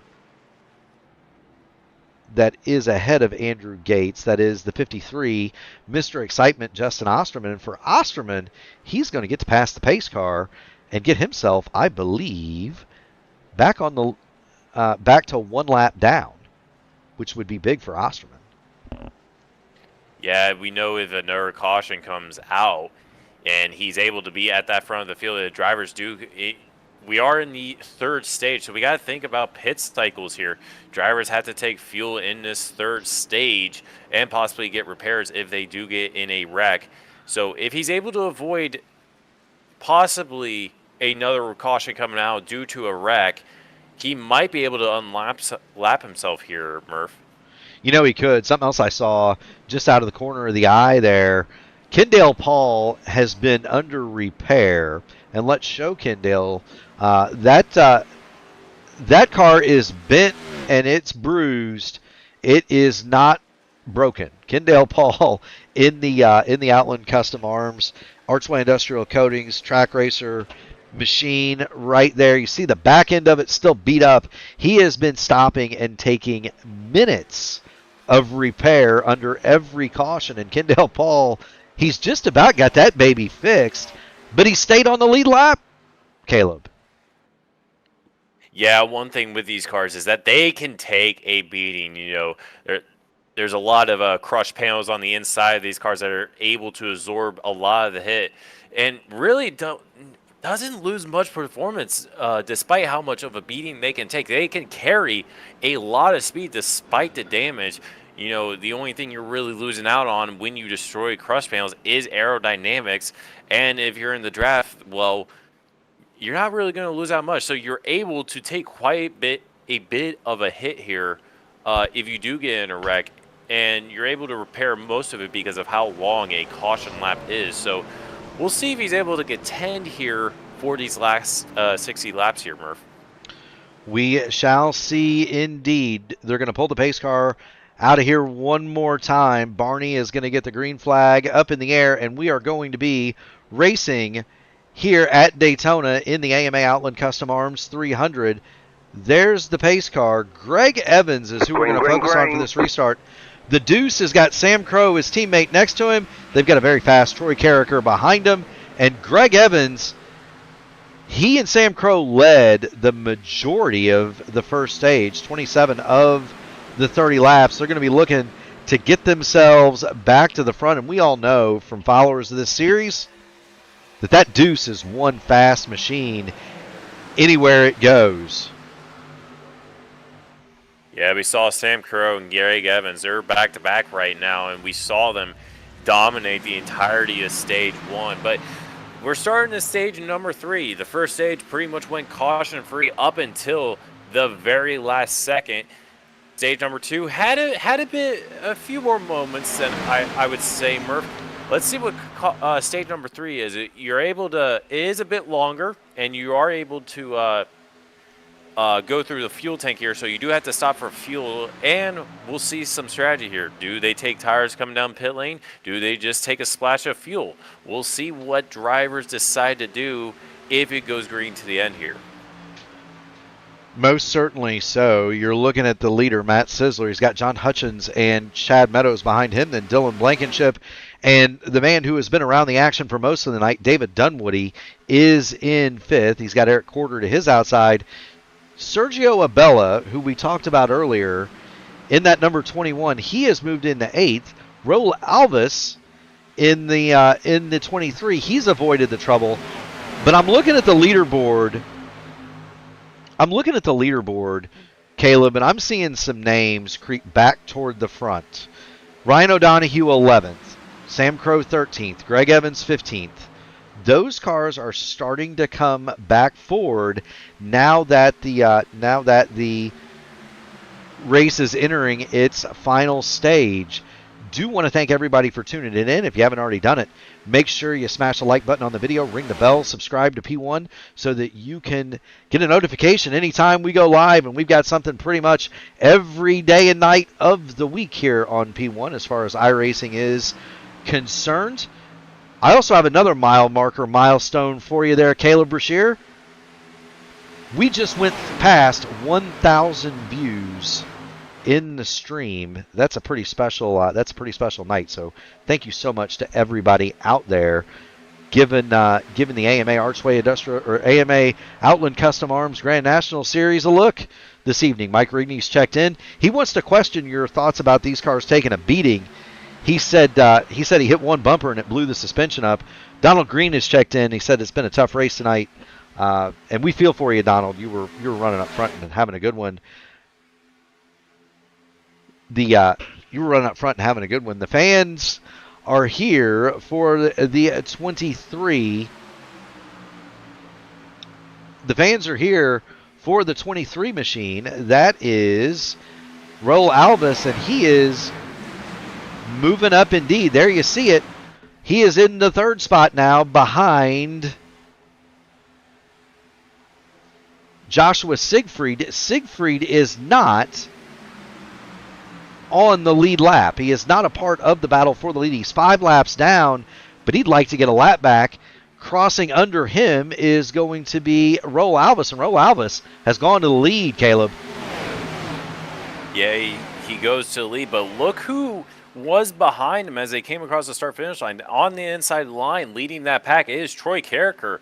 The guy who was in the, kind of got clobbered in that last caution there is now in second, Murph. So he's able to push that car to its limits. It still has a bit of damage on the rear panel there, but seems like the car is good, and it seems like he is going to try to lead this race away from the rest of the field. Yeah, and look, if that's one of the nice things about Daytona Talladega. If you can get it fixed good enough, and there's not a ton of damage on the front of that car, you're going to be able to keep up in the draft. And so Troy Carricker, he might not be able to lead this baby, but he's definitely able to run along in second. Raul Alvis now is your leader. Sizzler continues to be third, and really now you're starting to see cars just hang out, get to the bottom. There's only 3 or 4 along that top line, and one of those, Joshua Siegfried in the 99, is 6 laps in arrears. Yeah, we see that bottom line kind of forming, and the race has been kind of thinned out a little bit. We've seen quite a few wrecks taking out a number of drivers, and the field is hurt with a bit of damage from all the cars here. Very few, I would say, have been incident-free so far, but we still have another pit stop here, Murph. We still have a bit of strategy to go here, and we might see, pit stops quite early here. Do drivers take fuel and tires early? Do they even decide to take tires? It's all up in the air, Murph, if they go green to the end on what they want to do for strategy. Well, and I got to say it, if you're going to see strategy, it's going to come from these cars right here. Ryan O'Donohue, Sam Crow, Greg Evans. Those are all teammates. They've all found each other. They're 13th, 14th, and 15th. Those are some very, very experienced and very savvy sim racers. They're very good at these plate tracks. They're keeping their cars out of trouble thus far. They're keeping them damage-free, and we're going to see if those cars can pull a strategy move. They're also going to be in position to avoid that next big crash, and the cars at the front are trying to provide it, Caleb. Yeah, it is a bit more spread out, but they realize, hey, we're over halfway in this race. If we want to be up the front, we got to, make the move soon. It's a lot of the same players and a lot of the new faces up at the front here. Troy Carricker is still. Whoa, hard in the wall. That's Chad Meadows. He saves it. Everybody saves it. Now Dunwoody gets collected. That's the 13 car of Andrew Gates. Gates not on the lead lap. My apologies. I didn't mean to cut you off there, Caleb, but my goodness, we just about had another crash in the middle of the field. Yeah, but they're able to keep it clean as best as they could. No caution flag out, no big wreck. Everybody's still going forward here in this race. And sometimes that just happens, just a little misjudgment from a couple of drivers, but everybody's still good. Everybody's still rolling forward as we go through turns 3 and 4 here. Still up the front straightaway. Yep, still up at the front. You've got Raul Alvis, Troy Carricker, and Matt Sizzler. And here's the specter of something else that's not coming into play. We mentioned the field has been thinned out. There are only 23 runners left out of the 37 that started this race. Joshua Siegfried is the last car running. But you've got a lot of damaged cars. Meadows are around in the back. Oh, and it's going to be another wreck, but there's no caution so far. They're able to keep it off the racing surface and keep it moving there. But massive checkup in the field there, as it's the 80, and as the caution flag finally comes out. Yeah, we're going to get back here and see what happened. Chad Meadows is going to be the car involved. It's number 9 on the car, but Chad Meadows number 83 on your scoring pylon. And here we go. He's through turns 1 and 2. He's following Randy Dunlap there. He's got the 09 of Keith Graham, and that's just one where the car broke around with him. He comes down and collects the number 12 machine of Dylan Blankenship, and he is going to come back up. He's going to spin around and watch this lick. He is going to take from the 21 car of Sergio Abella. That is going to be night over for both. It's probably going to be night over for Sergio Abella. Chad Meadows severely damaged, and Keith Graham manages to get the meatball out of this too. Here's Graham, and what's happened to him? Because this is going to be post-accident here. There's going to be contact with Andrew Gates going down the back. And I think this is what actually caused the caution.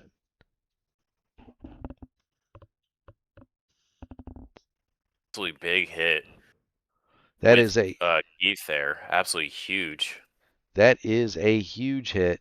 Note the cars that stayed and hung out in the back and missed all of the shenanigans.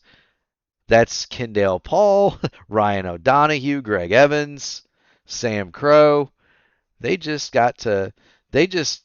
all are going to miss this. They're just going to get everything nice and slowed down. There's O'Donohue. He's going to split high. Crow goes through the grass. They miss both of these accidents. Now watch him come down the back.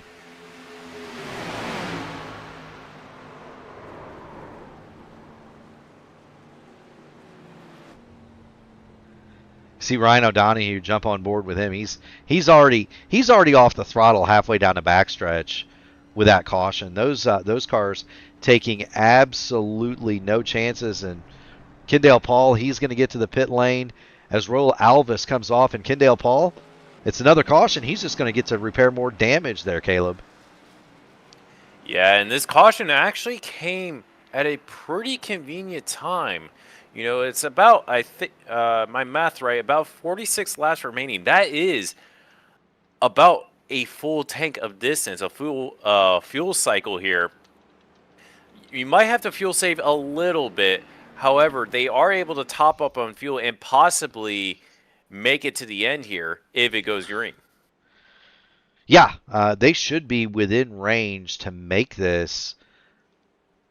With that stop, Raul Alvis is your leader, and he has got a ton of fans in the chat. Do want to welcome everybody to the broadcast. If you haven't already done it, make sure you smash the like button on the video, ring the bell, subscribe to P1 so that you can get a notice every time we go live. I am going to just point out here, Caleb, that Simshop Toyota is not free of damage. If you look at the right front, the leader's got a wrinkle in the hood there on that Supra. It's a little fender better there, Murphy. I'm sure, you know, it probably is affecting it, but probably not that much. He probably still can run at full blown here, but you know, we got 44 laps remaining as they come across the start finish line now. You see a few more drivers coming down pit lane, possibly top up on fuel, and that will help every little bit. Yeah, you're going to see a bunch of cars dive to pit lane. They're going to be led by the 93 Three Birdies Toyota of Matt Sisler. You're sitting in the grandstands at Virtual Daytona, courtesy of Whiplash SimCams. If you're an iRacing broadcaster or photographer, go see Whiplash SimCams for all of your iRacing camera needs. Whiplash SimCams, the provider of these great camera shots, and I love doing that. Right, you get into these things, and you can watch the race as if you were there. This is what you'd see if you were in a motorhome on the inside of turns 1 and 2, Caleb. Yeah, and one thing I want to point out here, Murph, is look who is back on the lead lap. That is Justin Osterman. You know, he was 2 laps down earlier. He's now back on the lead lap, and let's see what he's able to do here, Murph. Yeah, Mr. Excitement, Justin Osterman back on the lead lap. Troy Carricker. Now here's one for you. Troy Carricker was around, and he was hard, and I mean hard, in the wall not too long ago. His last stop, 52 seconds in the box. I believe he's got that car. You see the back end of it still beat up, but that's not going to be a concern here. Troy Carricker is in really good shape to make a run here. He's got that car mostly fixed. Kendall Paul is another one that's been spending a lot of time on the pit lane. Dylan Blankenship, Chad Meadows, they were in their pit boxes for over a minute and a half. So there are a lot of cars that are taking advantage of this caution sequence just to get damage repaired. And let's get up in the grandstand and watch the restart here. We're coming out of the admin box caution. Let's watch it like we were fans. How about that? Yeah, green flag waves at the start finish line. Raul Alves is going to lead them away. He's got John Hutchins behind him. Yes, he is, and you can hear some of those damaged cars in the background. They do not sound healthy, and they do not sound healthy, and that is very much a function of iRacing modeling these cars pretty much to the T. Down the backstretch they go. Raul Alves is your leader. He's got the help from Eric Corder behind him. John Hutchins and Troy Carricker are to the outside, and David Dunwoody has the best seat in the house. And I got to believe that maybe David Dunwoody is going to play a little bit more passive here in this stage as he did in the last one. He was involved in several of the frac I should say, earlier. We'll ride on board with Dunwoody. He's given plenty of space. The 21 of Sergio Abella slots in. Around goes the 73. It seems like the field is fairly wounded here. It seems like a lot of cars are showing their battle scars.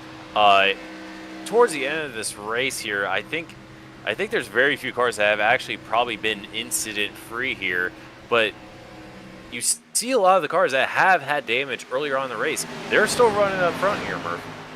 They are, but I'm going to tell you 3 cars that haven't got a scratch on them. O'Donoghue, Crow, and Evans. They're right there. They're together. They found each other one more time. And with 40 laps to go, those 3 know we're probably going to see at least one more caution here. And they're just going to keep those Chevrolet Camaros clean, out of harm's way. We have not seen the last of them. Meanwhile, at the front, they're trying to have another caution as they go down the back. Briefly 3 wide on the exit of 2. Yeah, briefly 3 wide. They can make it to the end here, so maybe some drivers are thinking, hey, I want to be in front of all this when it does happen. And, it's a lot, we've had a lot of incidents in this race, but once we get to the later stages of the race, you're not going to be thinking about that, Murph. And we see we're going to go 3 wide in the back there. Yeah, that is the 18 machine of Carson Hodge. Now, Carson Hodge is not a name that is involved in this battle. Carson Hodge is 2 laps down, so he's racing to get back on the lap, and he gets into the back of Eric Corder. They go all the way down to the concrete paving before the Le Mans chicane. Everybody saves it. Yeah, they're able to keep it clean. They're able to merge back up without really any incident.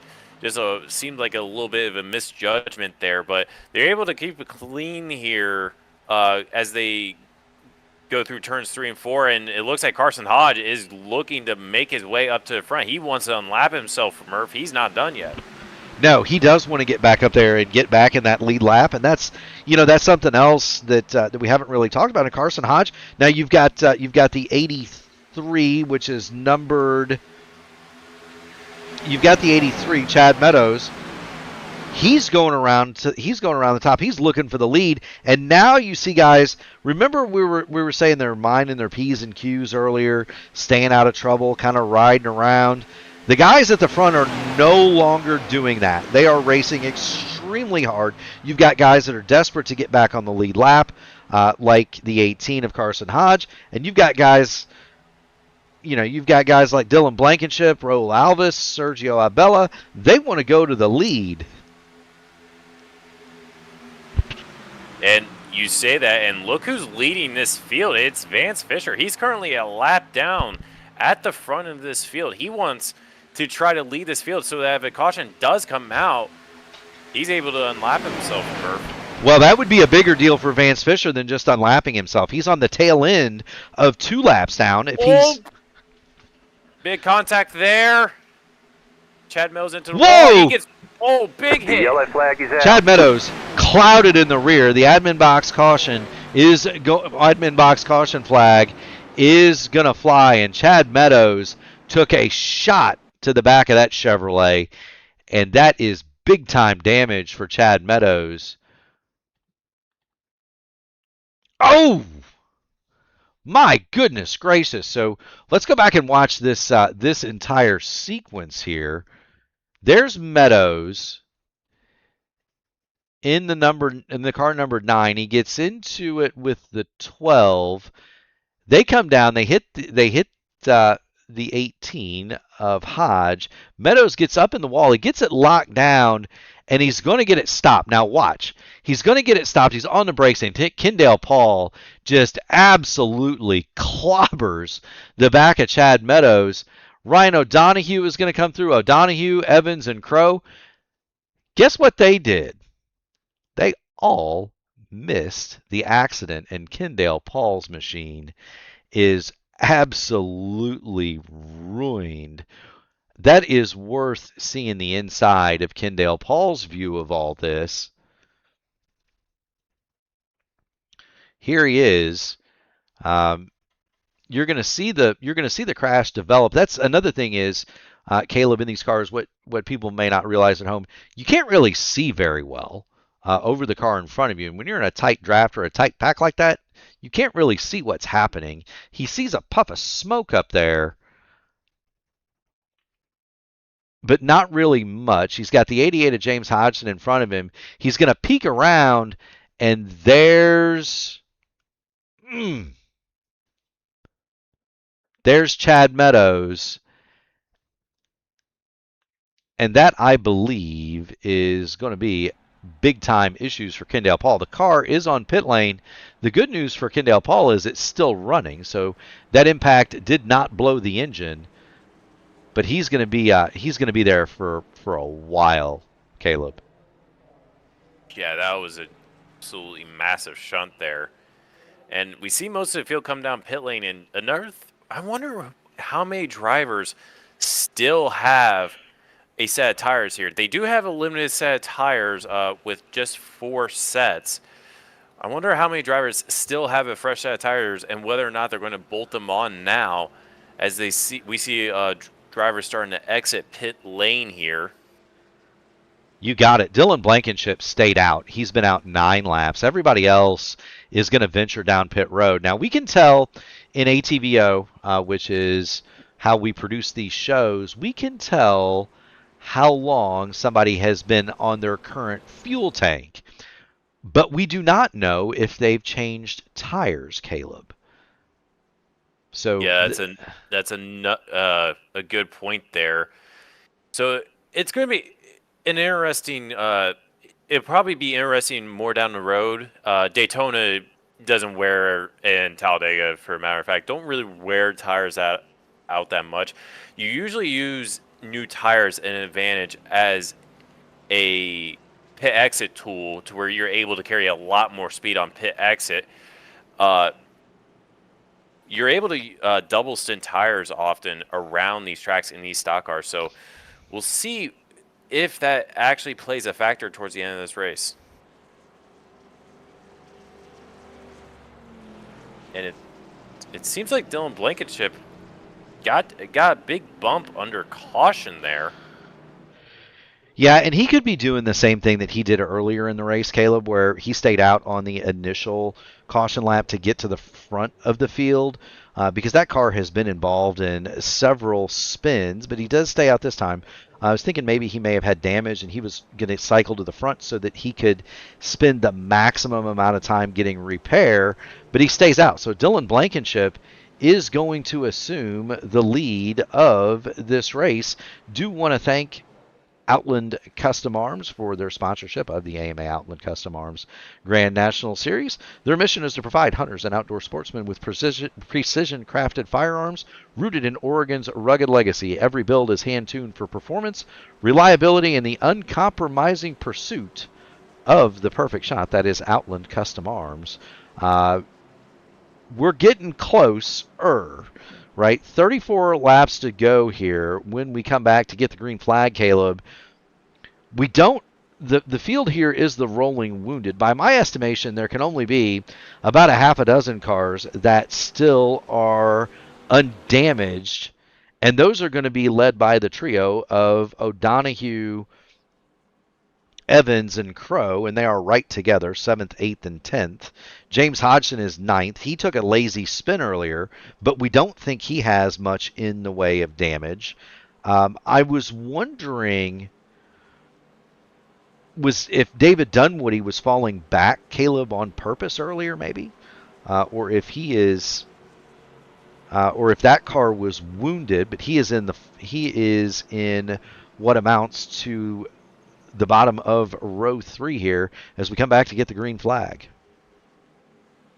Yeah, we saw David be a factor in a lot of this race here. He's been up towards the front for most of the night, was able to be up the front towards the end of the stages. He's going to line up on row, as you said, on the inside of row number 3, as they're going to come and take the green flag here.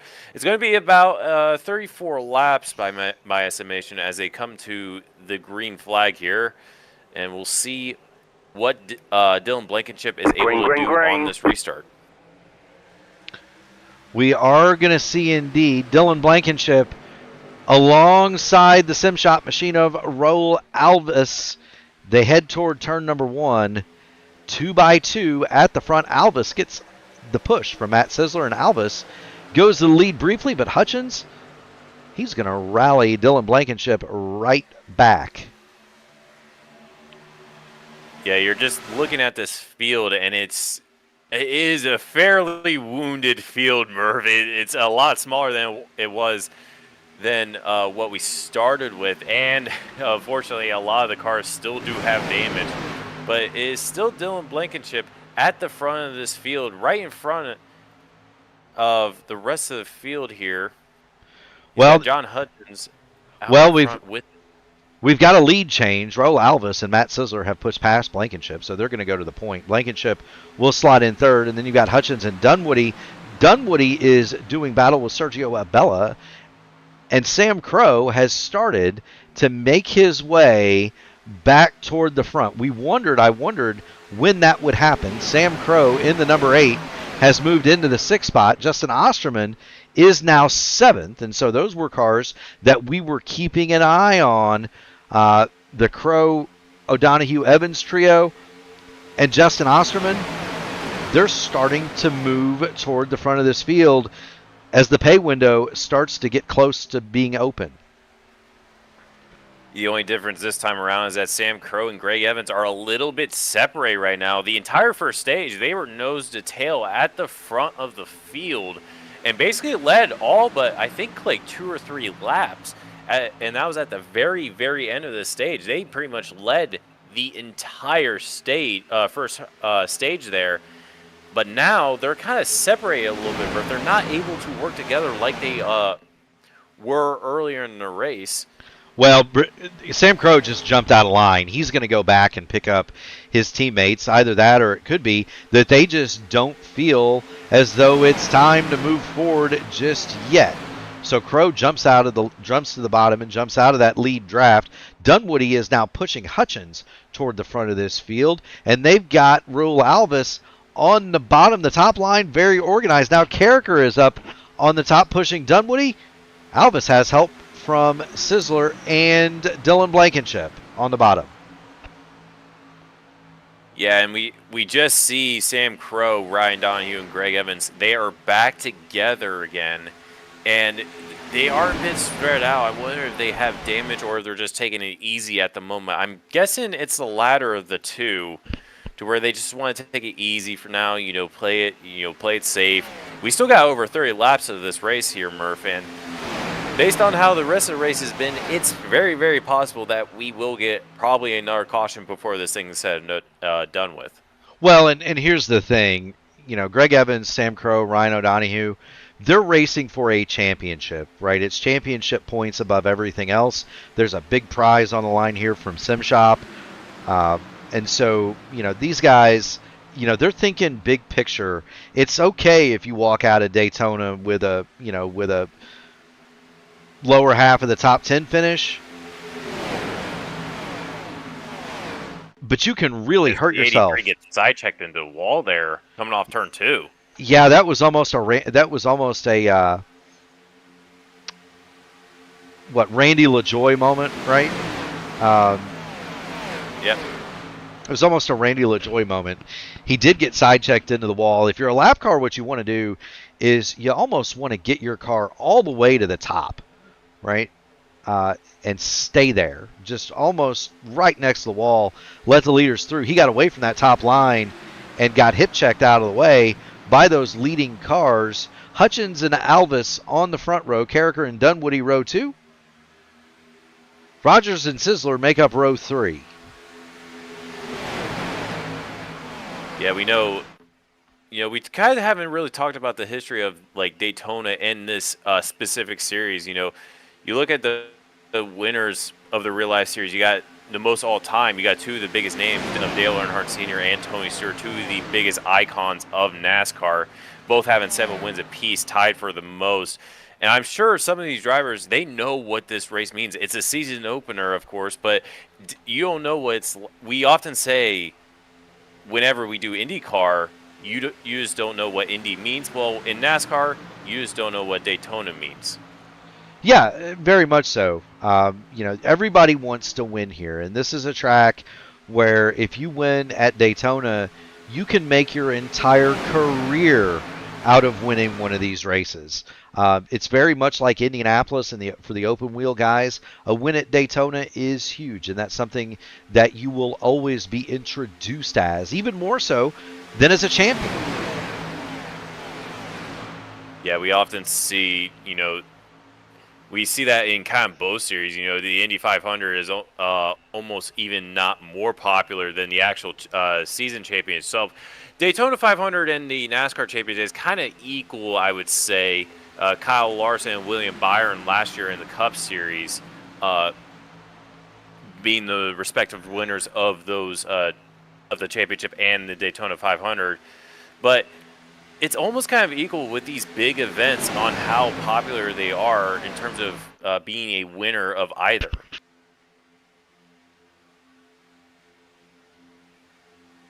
It most certainly is. Whoa, big trouble! Oh, big Blankenship, hard. He spins. Sergio Abella spins to the inside. We're going to stay green because they both spun off the racing surface. And this is going to be interesting. So Dylan Blankenship is going to get checked out of. Dylan Blankenship is going to get checked. Well, no. So Sergio Abella, that's my fault. Let's go back 5 seconds. Sergio Abella and the 18, that is Carson Hodge. They get contact. That's a bump draft that went wrong. Abella shoots sideways into Blankenship he goes. That saves a Bella. Blankenship slides all the way through the Le Mans chicane and the associated runoff backwards. I don't think he hit anything, but it's not a caution because it occurred off the racing surface. iRacing will only trigger a caution if the accident or the stoppage happens on the racing surface. And so no caution for that incident. It was well off what is considered the racing surface. Yeah, and it only took out those two cars, so majority of this field was able to avoid it. It was actually, they kind of cleaned themselves out. But we have 25 laps to go here as they go through turn number 3 here. And that's the 17 leading this field away. That's Cody Rogers. We haven't really talked much about Cody Rogers. He started in 12th, currently leading this field away. We are indeed. Cody Rogers, he's one of those cars that has not been involved in contact today. You've got the lightly damaged car of Raul Alvis, the somewhat damaged car of Troy Carricker, and the already spun car of John Hutchins, the caved-in nose of David Dunwoody, and that's your top 5. Yeah, this pack is still very tightly knit together, and I guarantee you it's probably going to get very, very tight towards the end of this race. It's kind of fairly tame for how late in the stage we are, or in the race we are, excuse me. But Cody Rogers is leading this field away. He's going to get some laps led here. He most certainly is, and I don't think we've seen nearly the end of the runs because they're from P9 back through 12, you've got some serious contenders, and they have not yet flexed their muscle. Do want to thank everybody who is joining us on the broadcast. If you haven't already done it, make sure you hit the like button on the video.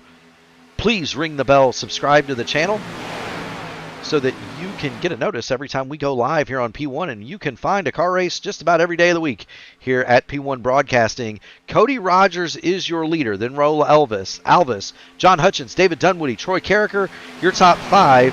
The battle, the front 3 are clear. The battle is between Carricker and Dunwoody, but Carricker's up on that high side, and he does not have a lot of help up there. No, he does not. It seems like the bottom line is just prevailing at the moment, and you don't see Troy really side drafting that much here. Maybe he's just playing patient. However, he does have a bit of damage. I wonder how much that is affecting him and him able to be the lead car on the outside. Donald Green chiming in from the chat. He says, that's my car in the lead, and I love it. And Donald, we're loving it too, buddy. Cody Rogers is your leader. Raul Alvis is second. John Hutchins is third. David Dunwoody is 4th, and I believe the front 3 are more or less safe. John Hutchins is kind of trying to decide, I think, what he wants to do. The Simshop machine of Raul Alvis, I believe, is content in P2, but it's Dunwoody and Hutchins. It's Hutchins, really, that's going to decide what happens next, I think. Really, I would extend it to the rest of the field here. Anything can happen in these last 20 laps. You know, I think the field is going to get much closer together towards the end of it. But we have a lot of wounded cars out there, so you know we'll see what cars are fully up to spec, and you know who's going to drop towards the back towards the end of the run. Yeah, we're going to see it. And what of Crow, O'Donoghue, and Evans? They've kept them clean, but they are in the back. There are, it is worth mentioning, 14 cars on the lead lap. Dylan Blankenship is the last car on the lead lap. He and Sergio Abella are together, but they are nearly 10 seconds away from going a lap down. So it's really only the top 12 that are in it with a fight at the moment. Of course, that can change in an instant as Raul Alvis goes back to the lead, slots down in front of Cody Rogers, and that's going to leave Troy Carricker as the Pied Piper on that top line. Yeah, we see that they are starting to form that top line again. Troy Carricker now making runs to the outside. He's going to get help from the 18 there.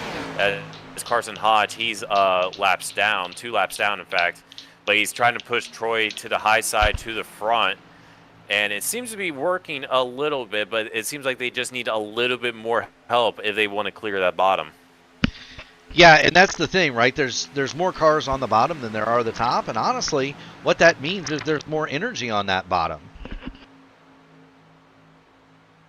Yeah, it looks like it's about looks like 8 or 9 cars helping that bottom line as we get a car turn. Yellow flag. That's Carson Hodge that has turned in turn 2, and he collects the 14 there. Tough break for Ryan O'Donoghue. He kept that car clean, and now it is junk late in the going here. It's a meatball from that. He was running clean for the entire day, and just unfortunately towards the end of the race, not able to avoid that accident that was happening in front of him. Well, and it's got to be double frustrating as Carson Hodge limps his car back. It's got to be double frustrating for Ryan O'Donoghue because that's and no disrespect, Carson Hodge running 16th here, but he is 2 laps down to the field at this point in the race, and he's running up front with the leaders. Here's Carson Hodge. He's going through turn number 2, and you're going to see a brief 3-wide situation with the 73 of Vance Fisher. Again, Vance Fisher, another one of those cars that I believe is a lap down. He would have been the lucky dog if not for this incident. And so, now you got the 18 spinning, and poor Ryan O'Donoghue he's trying to get it slowed down, and the car jumps up a lane, and Ryan O'Donoghue hard into the wall. He did not get the meatball, but he is going to draw a black flag because he entered a closed pit, and that is a strategic move for Ryan O'Donoghue. But I don't think strategic matters. The right front is completely gone off the Mass Surgical Supply Chevrolet. Yeah, not only did he have to, he got hit, or he hit Carson Hodge, but he also got hit from behind from James Hodgson. So he was kind of bumped into that a little bit as the rest of the field was trying to check up behind him. Unfortunately, they weren't able to stop in time, and he just kind of gets shoved up into Carson there. But it looks like it's mostly repairable damage. He looks like it is able to continue, perhaps. Maybe so. That's going to cut down the number of contenders. One more. Ryan O'Donoghue continues to sit on pit lane, and he goes a lap down. That's going to leave 13 cars on the lead lap. That was a huge break for Sergio Abella and Dylan Blankenship. They were nearly a lap down, Caleb, and they're going to get to waved all the way around. They're going to get to come to pit road if they want to, and they're going to be right back in this fight. They're going to line up Blankenship and Abella in the 6th row here because the lap cars go to the back. Yeah, we have Ryan O'Donoghue come through chat. He confirms that he does in fact have a meatball, so that's probably the race win done and over with. But perhaps maybe he can get back out on track and get some spots towards the end of the race, if more cars crash out. But now the field's a bunch back together, and we are going to have about 15 laps to go. And Murph, I'd say at this point the gloves are going to be off. Yeah, this is pull the sweater over your opponent's head, drop the gloves, and have at it. You're 15 laps to go. You're gonna get the green flag with 15 laps to go at Daytona. You've got a huge audience here on P1. We do thank everybody so much for tuning in, engaging in the chat. We absolutely love it. If you haven't done it, make sure you hit the like button on the video, ring the bell, subscribe to the channel. We do want to thank all of the AMA sponsors: Outland Custom Arms, Admin Box, Track Racer, Blackmagic Studios, and Rogue Energy. we are going to get one to go, I believe, this time, Caleb. Rule Alvis is your leader. Cody Rogers is second. Row 2 is going to be Troy Carricker and John Hutchins. David Dunwoody and Matt Sizzler will go from 5th and 6th. Justin Osterman, Mr. Excitement, is going to be 7th. Eric Corder, 8th. Sam Crow is 9th. Greg Evans is 10th. So they have now made their way back into the top 10. Sergio Abella has made his way to pit lane. A minute 18 seconds of repair on that car. He'll be 11th. Dylan Blankenship is going to go from 12th. Also significant repair on that car under the yellow light. James Hodgson, he took a minute and 39 seconds in his pit box. He'll go from 13th, and that is the lead lap cars as we come to the green flag here at Daytona.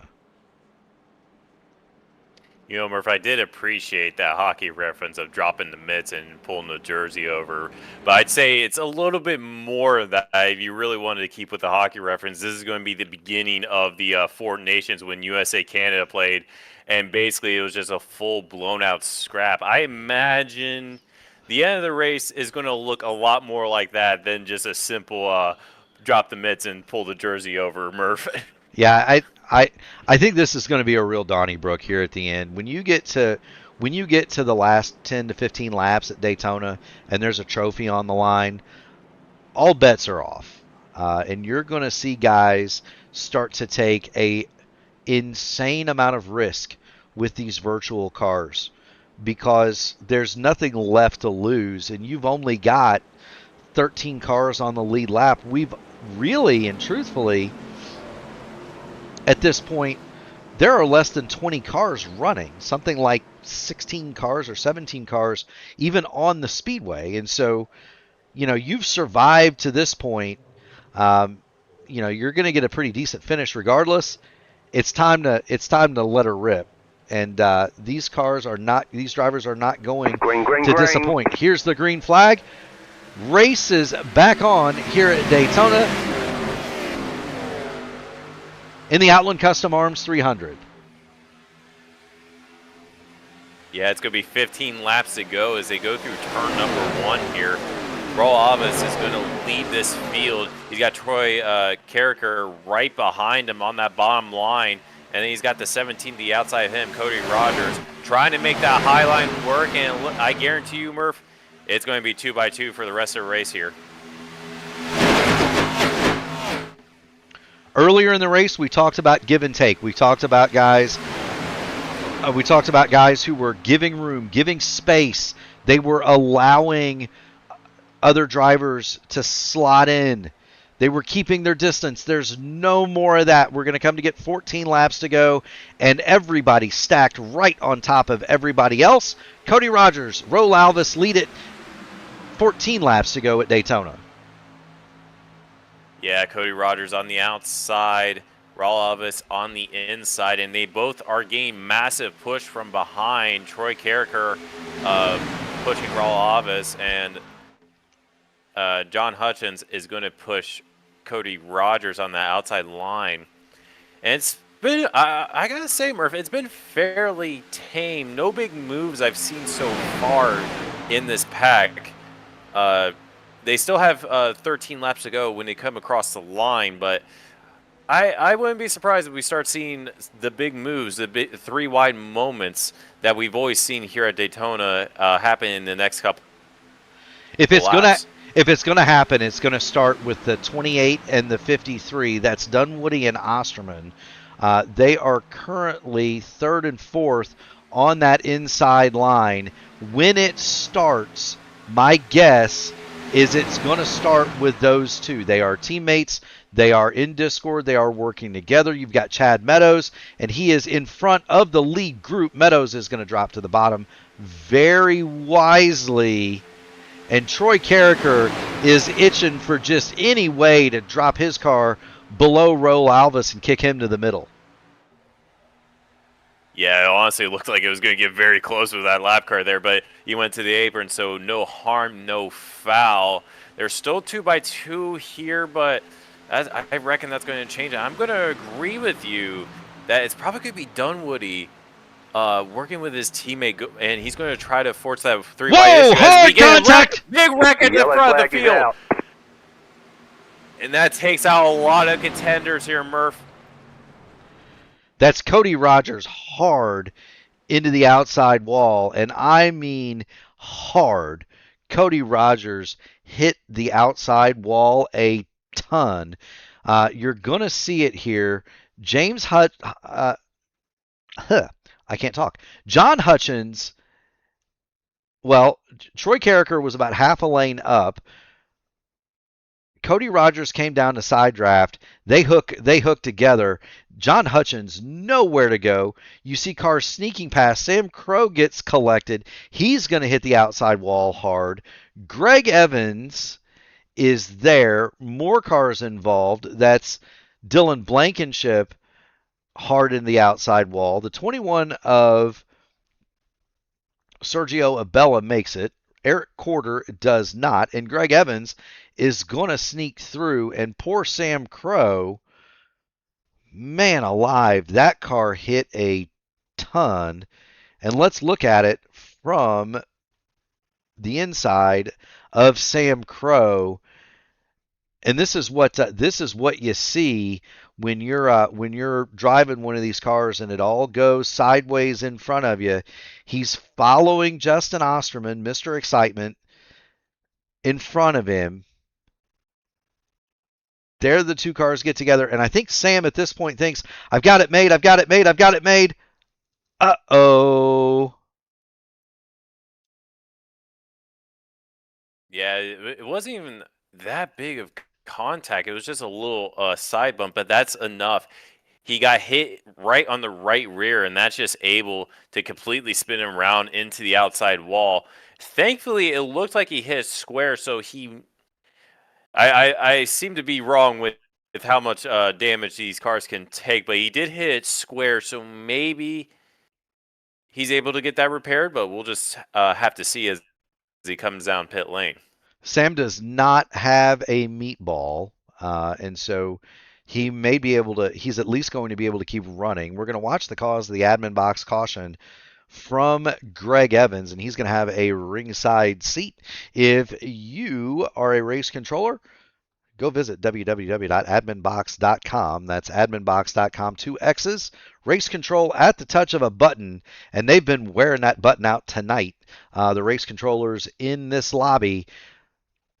Greg Evans sneaks through and does not get contact, and he is going to line his car back up in the 6th spot here. Yeah, and we see Vance Fisher is able to unlap himself there, and he's kind of been just kind of a lap down for most of the night. Now he's able to be on a lead lap, and now he's going to be able to restart pretty much up towards the front, with how many cars are left. But, anything can happen towards the end of the race. We still have quite a number of contenders. Raul Alves, Troy Carricker, David Dunwoody, Justin Osterman are your top 4, and that is a pretty good top 4 to lead this field away under green. Taking a look at Sam Crow's car, you see the damage to the rear of that machine. Trying to see if we can't get a better look at that car. The Black Acid Racing Apparel, number 8 for Sam Crow.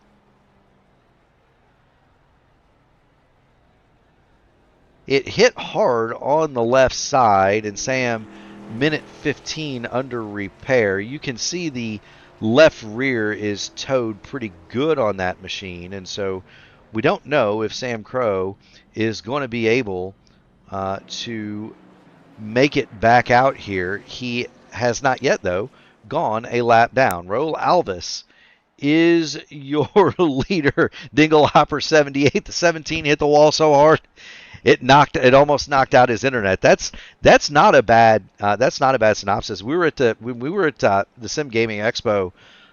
Did you try out any of the motion rigs, Caleb?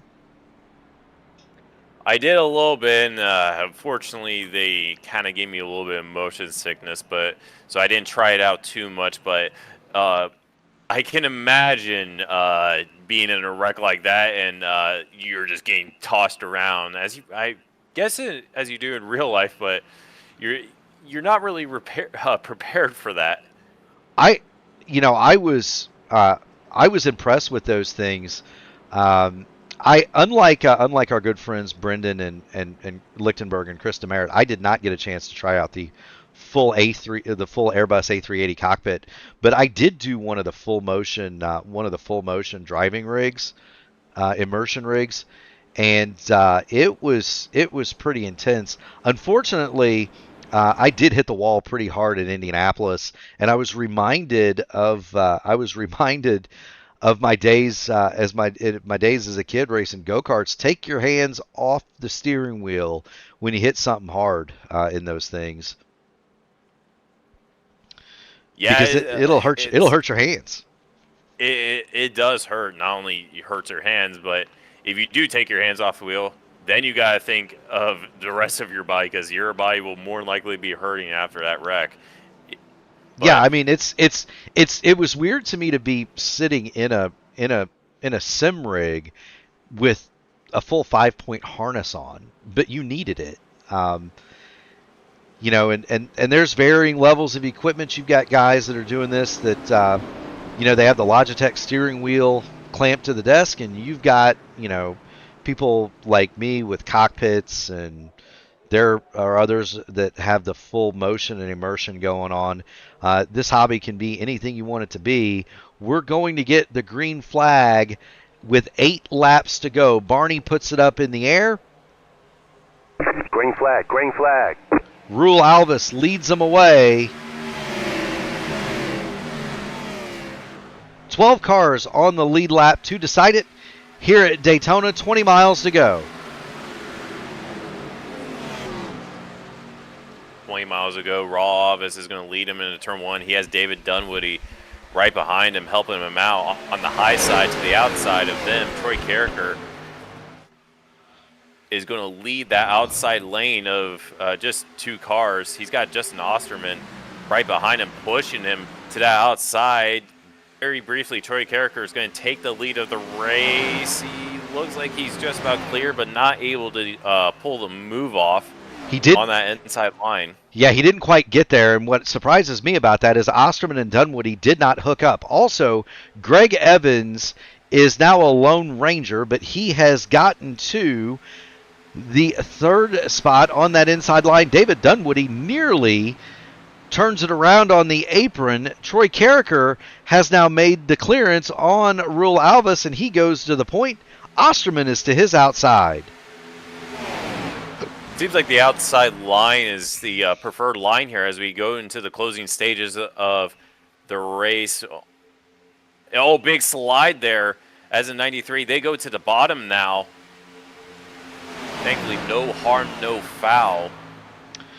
They do indeed. Now, Justin Osterman does have a ton of experience at Daytona. He won the AMA Archway Industrial Coatings Truck Series Daytona 200 last year, so he is a winner here. Greg Evans gets a tap, slides that car, slaps the wall a little bit, but the Freightliner machine keeps on trucking. Greg Evans goes from 3rd back to the 7th spot. It's now Sizzler, Osterman, Carricker, and Alvis, and Carricker is all alone on the top of the track now.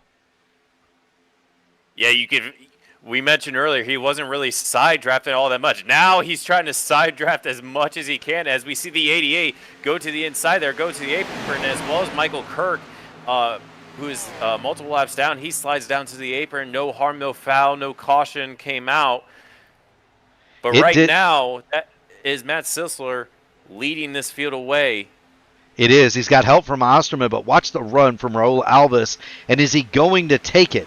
Raul Alvis, huge run. He fakes, he gets to the bottom, and they are going to kick Justin Osterman to that high side, and there is no help up there. The nearest car to him is the 21 of Sergio Alba. Now more cars are going to jump up behind Osterman. Greg Evans, he's going to get to the top side and pull even with David Dunwoody. Yeah, he's going to give Justin Osterman a big bump down the outside. Osterman's got the run now. He's going to lose a little bit as they go into turn 3 and 4 as he has the outside line. Obviously a little bit longer to go around on the outside, but he'll gain it back on the front stretch. We'll see which line is going to prevail as they get into turn 1. Less than 5 to go here at Daytona. Sizzler and Osterman just about even. Sizzler will lead that lap. The 23 of Raul Alves is welded to the back of the Toyota Supra of Matt Sizzler. Those two Toyotas pushing hard with one another. Justin Osterman's got help from Greg Evans on the top, one of the best in the business, last year's series champion, Greg Evans on the top line.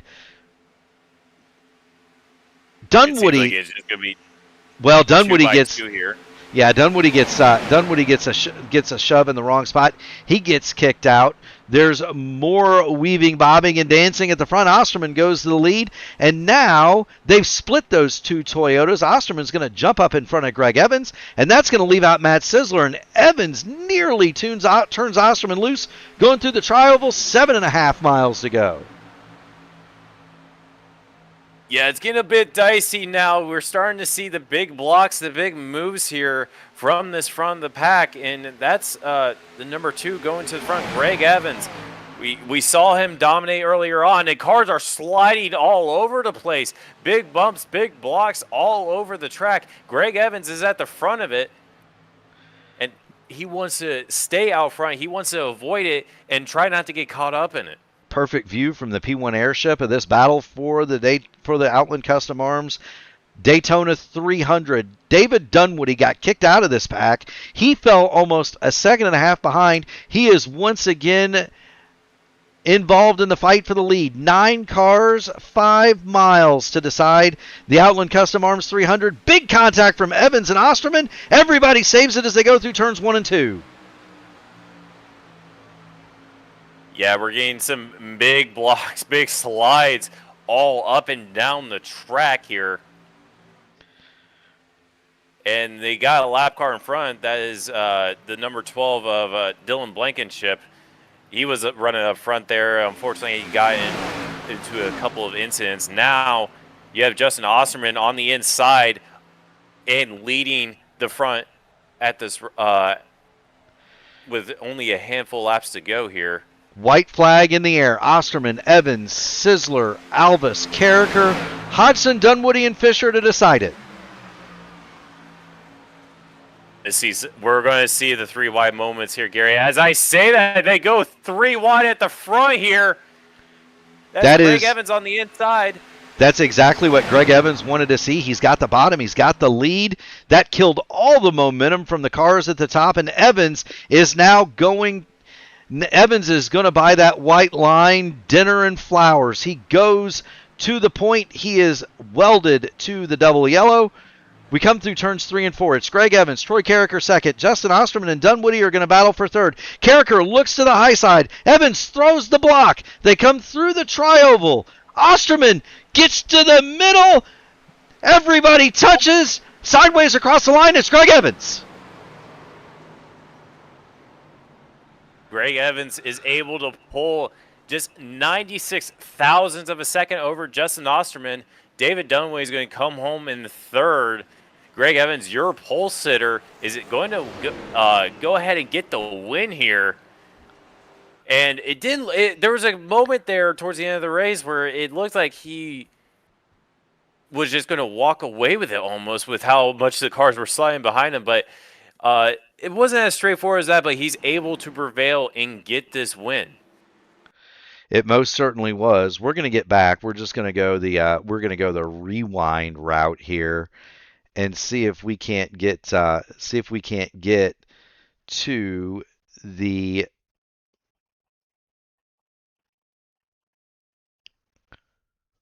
winning moment. Here it is from the flag stand.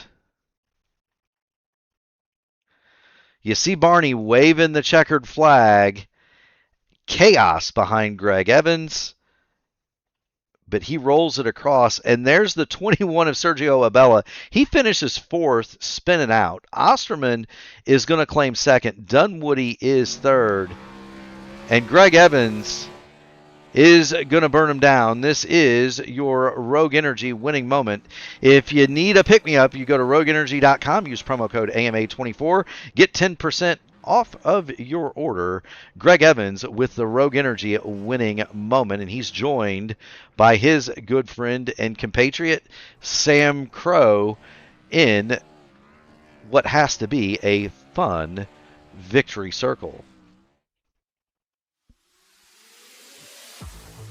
We said this earlier. For IndyCar, you just don't know what Indy means. For NASCAR, you just don't know what Daytona means. Congratulations to Greg Evans and his team for gaining the win here. Started on pole position, led a lot of the early stages of the race, then kind of played it safe during that middle part. Then once we started getting into that final run, then you started seeing him creep back towards the front, and he was able to get the lead and hold on to it. He most certainly was. Greg Evans is your winner. Justin Osterman is second. David Dunwoody is going to round out your podium. Sergio Abella finishes fourth. And Vance Fisher, he was 3 laps down in this race at one point. He comes home fifth. Raul Alvis led a huge chunk of this one. He'll come home sixth. Troy Carricker raced at the front all day. He is seventh. Matt Sizzler, eighth. James Hodgson, ninth. And Sam Crow limps it home to finish in 10th.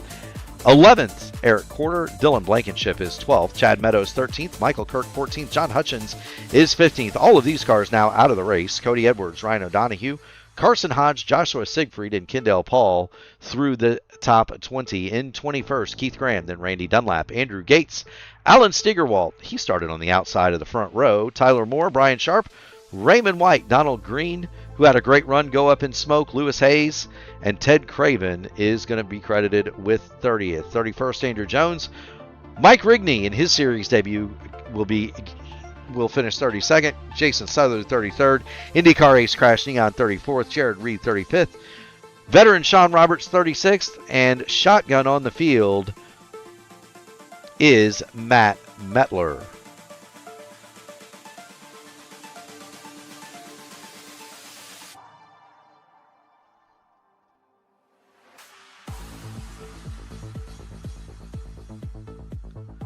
I bet this is going to be a fun interview room, Caleb. I bet it is too. You know, it seemed like it was going to be a fairly, you know, kind of an instant-free race very early on, and then we got to the second stage, and then that's when the chaos started happening, and then thankfully in the third stage it was a little bit cleaner, but an absolutely incredible race. A lot of, you know, ebb and flow to it. You know, we had cars that were multiple laps down that got themselves back towards the front, but Greg Evans started on pole position and he managed to stay with the race win. Did indeed. We are joined by David Dunwoody. David, you've got Murph and you've got Caleb Brashear in the P1 broadcasting booth. You got a copy? I got you guys. Nice to meet you, Caleb. This is the man, Dunwoody. He beat the man Phil Kraus in Chicago and got himself an expensive nightlight, and he used it to call you home in third place today. We've got to ask. You were involved in some incidents early. Was the car wounded? Was it handling bad? And how did you work your way from the back to the front to the back to the front? And how wild was that finish? That finish was wild. I'm going to apologize for the two that I feel like I caused. I just didn't get lined up. It happens at these tracks. The moves from the back to the front, honestly, it's a lot easier in these than it is the trucks. It was just taking the runs and picking who you were going to push. It most certainly is. Who you want to push, who you trust, and who you can race around is huge in these things. You're one of the best at it. Caleb, what do you have for David Dunwoody today? You know, we saw you very early in that race. You know, you started 24th, and not even before the end of the first stage, but still with like 10 laps to go, we saw you battling for the top 5. I guess, how do you get the flow of this track to where you're not really making the biggest moves? How do you decide what lines to take and to progress towards the front there? the easiest thing I would look for is when somebody has to lift for somebody else and which lane has the most flow. So like just picking my way up through there, I was just looking for holes that would leave me plenty of room to make moves, and it wasn't like sketchy moves. I did put a couple people three wide in the first stage, just trying to learn the car. Um, it's just a matter of picking lanes and finding your buddies. I mean, you saw I lost the draft with 3 to go and still made it back to third.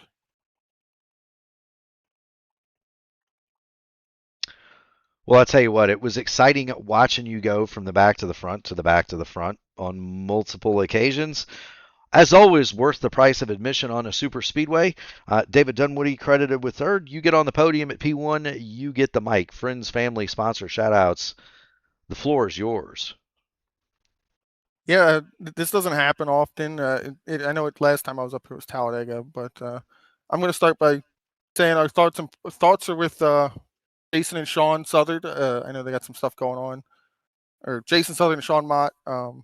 I got to thank Brian and Ted and Justin just being teammates all night. Even John and James over on the other half of the team with the other part of the alliance over at Interstellar. I mean, they were great to work with all night. I saw them and I knew I had a friendly face that would work with me. I worked with Carricker most of the night. But I got to shout out the admin box guys, the Black Magic guys, everybody back at the shop.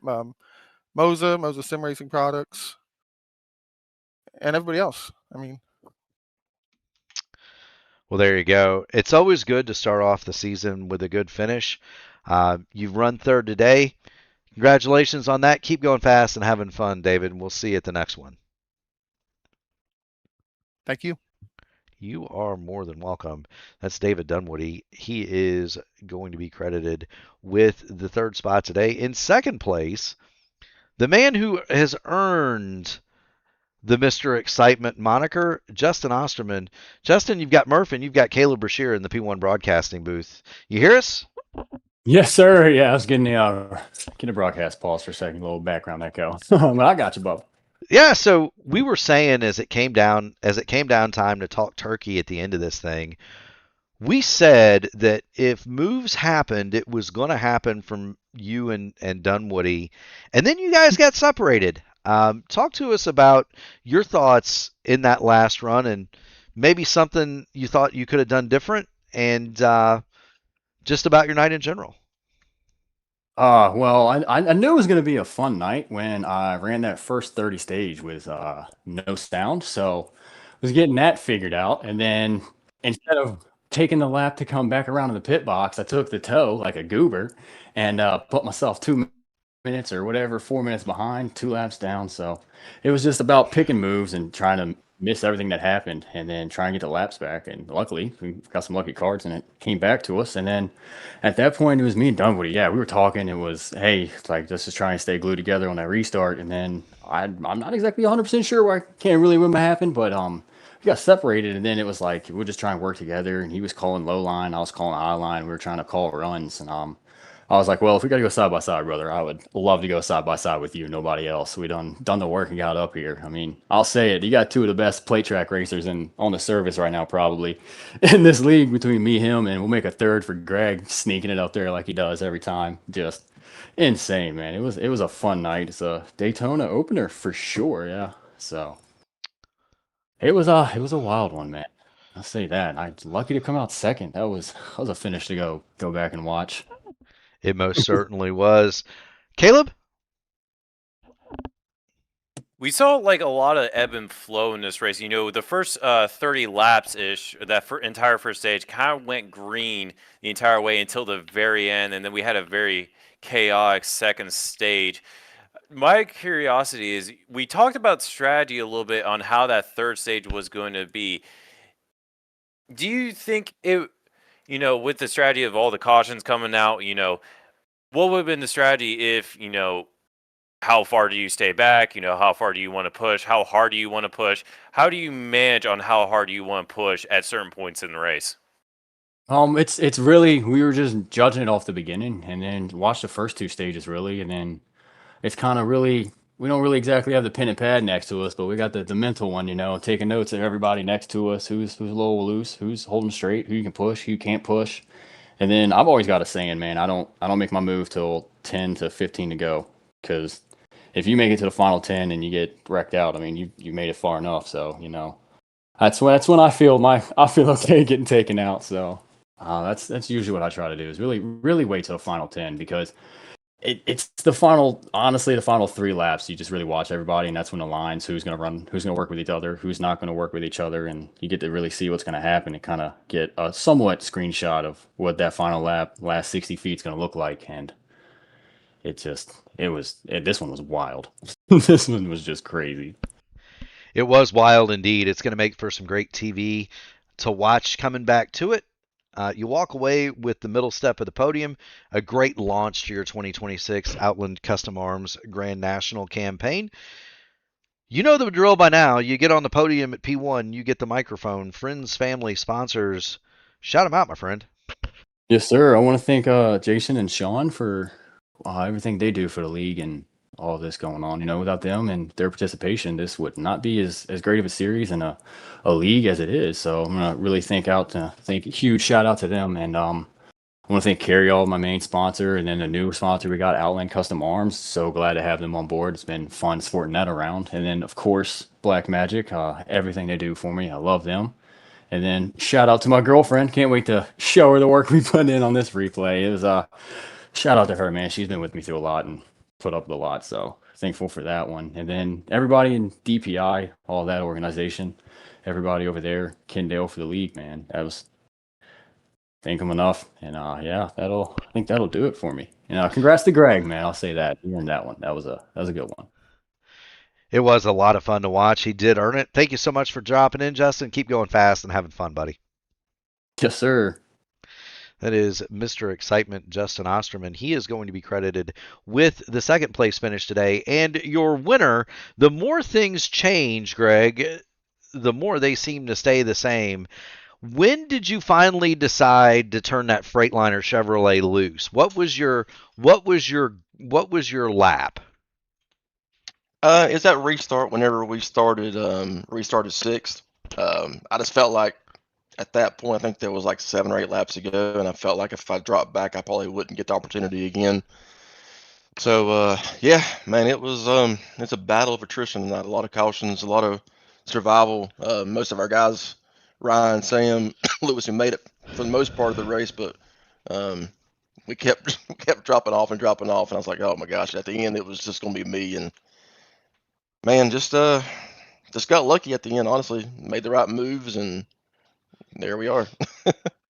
There we are indeed. The pay window opened, and the deuce came to the front. So familiar to most of us who follow this series. And congratulations on the win. You've got a new guy. You took Sam Crow out of the booth and put him on the racetrack. So I have to get somebody new to listen to me drone endlessly on, and that's Caleb Brashear. Caleb. Greg Evans was the winningest driver in the series last year. He backs that up with a win at Daytona to open the 2026 campaign. What do you have for Greg this evening?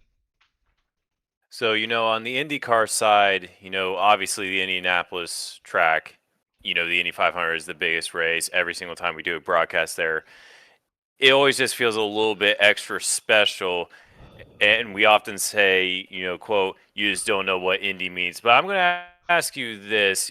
With it being NASCAR and it being Daytona, what does Daytona mean to you and winning this race? Man, honestly, I've been doing this for 25 plus years, and I think this is only the second time I've won the first race of a season at Daytona. Man, it's crazy. I mean, Daytona, I think even if it's sim racing or real racing, it means so much because there's so much that really goes into Daytona. And I'll be honest with you, this offseason, we lost John Van Varelis this year from our team. And man, he was so excited to run over here. He was already signed up and everything. And when that happened, it all kind of gave us a little gut punch. And it hit us hard. And man, I told same after the race. I'm like, man, I got to just take a minute here. Like I teared up a little bit because he was just such a great guy. He's actually the one that started DVD Motorsports, and that's what we decided to carry the name over this year. And we're all running memorial stickers on our cars for John.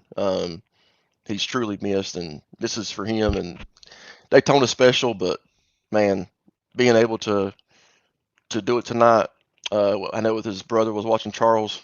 Golly, man, it it don't get no better than this. Yeah, I've had occasion to race with John too. What a stellar person, and great of you and his friends to remember him in that way. With that said, Greg, you know the drill, man. You've been up here enough. You've got the mic. Go ahead.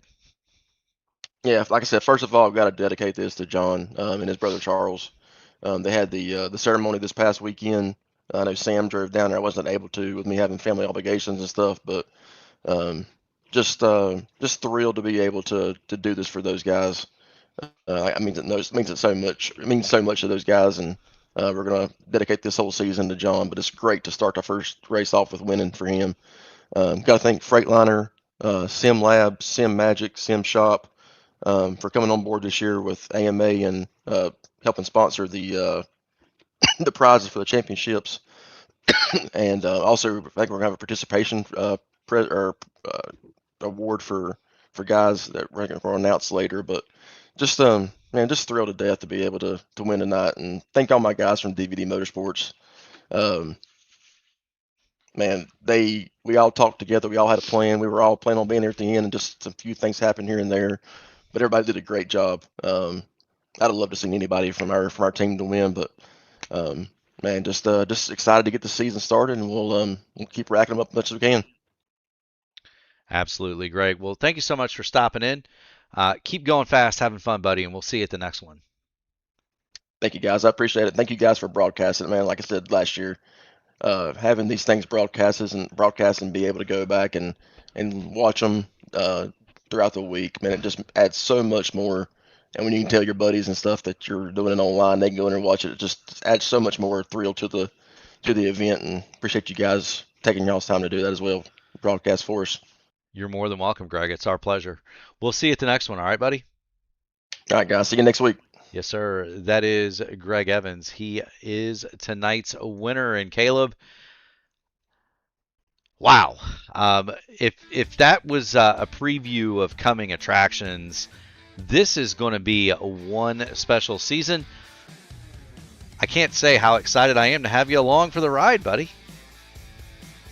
Yeah, it looks like it's going to be a good season, but not only this season, but we also got the Truck Series tomorrow and their season as well. So it looks like it's going to be a good year. We start off strong with this race, had a very, very good finish. I'm looking forward to the rest of the season with you, buddy. You know, I'm looking forward to it too.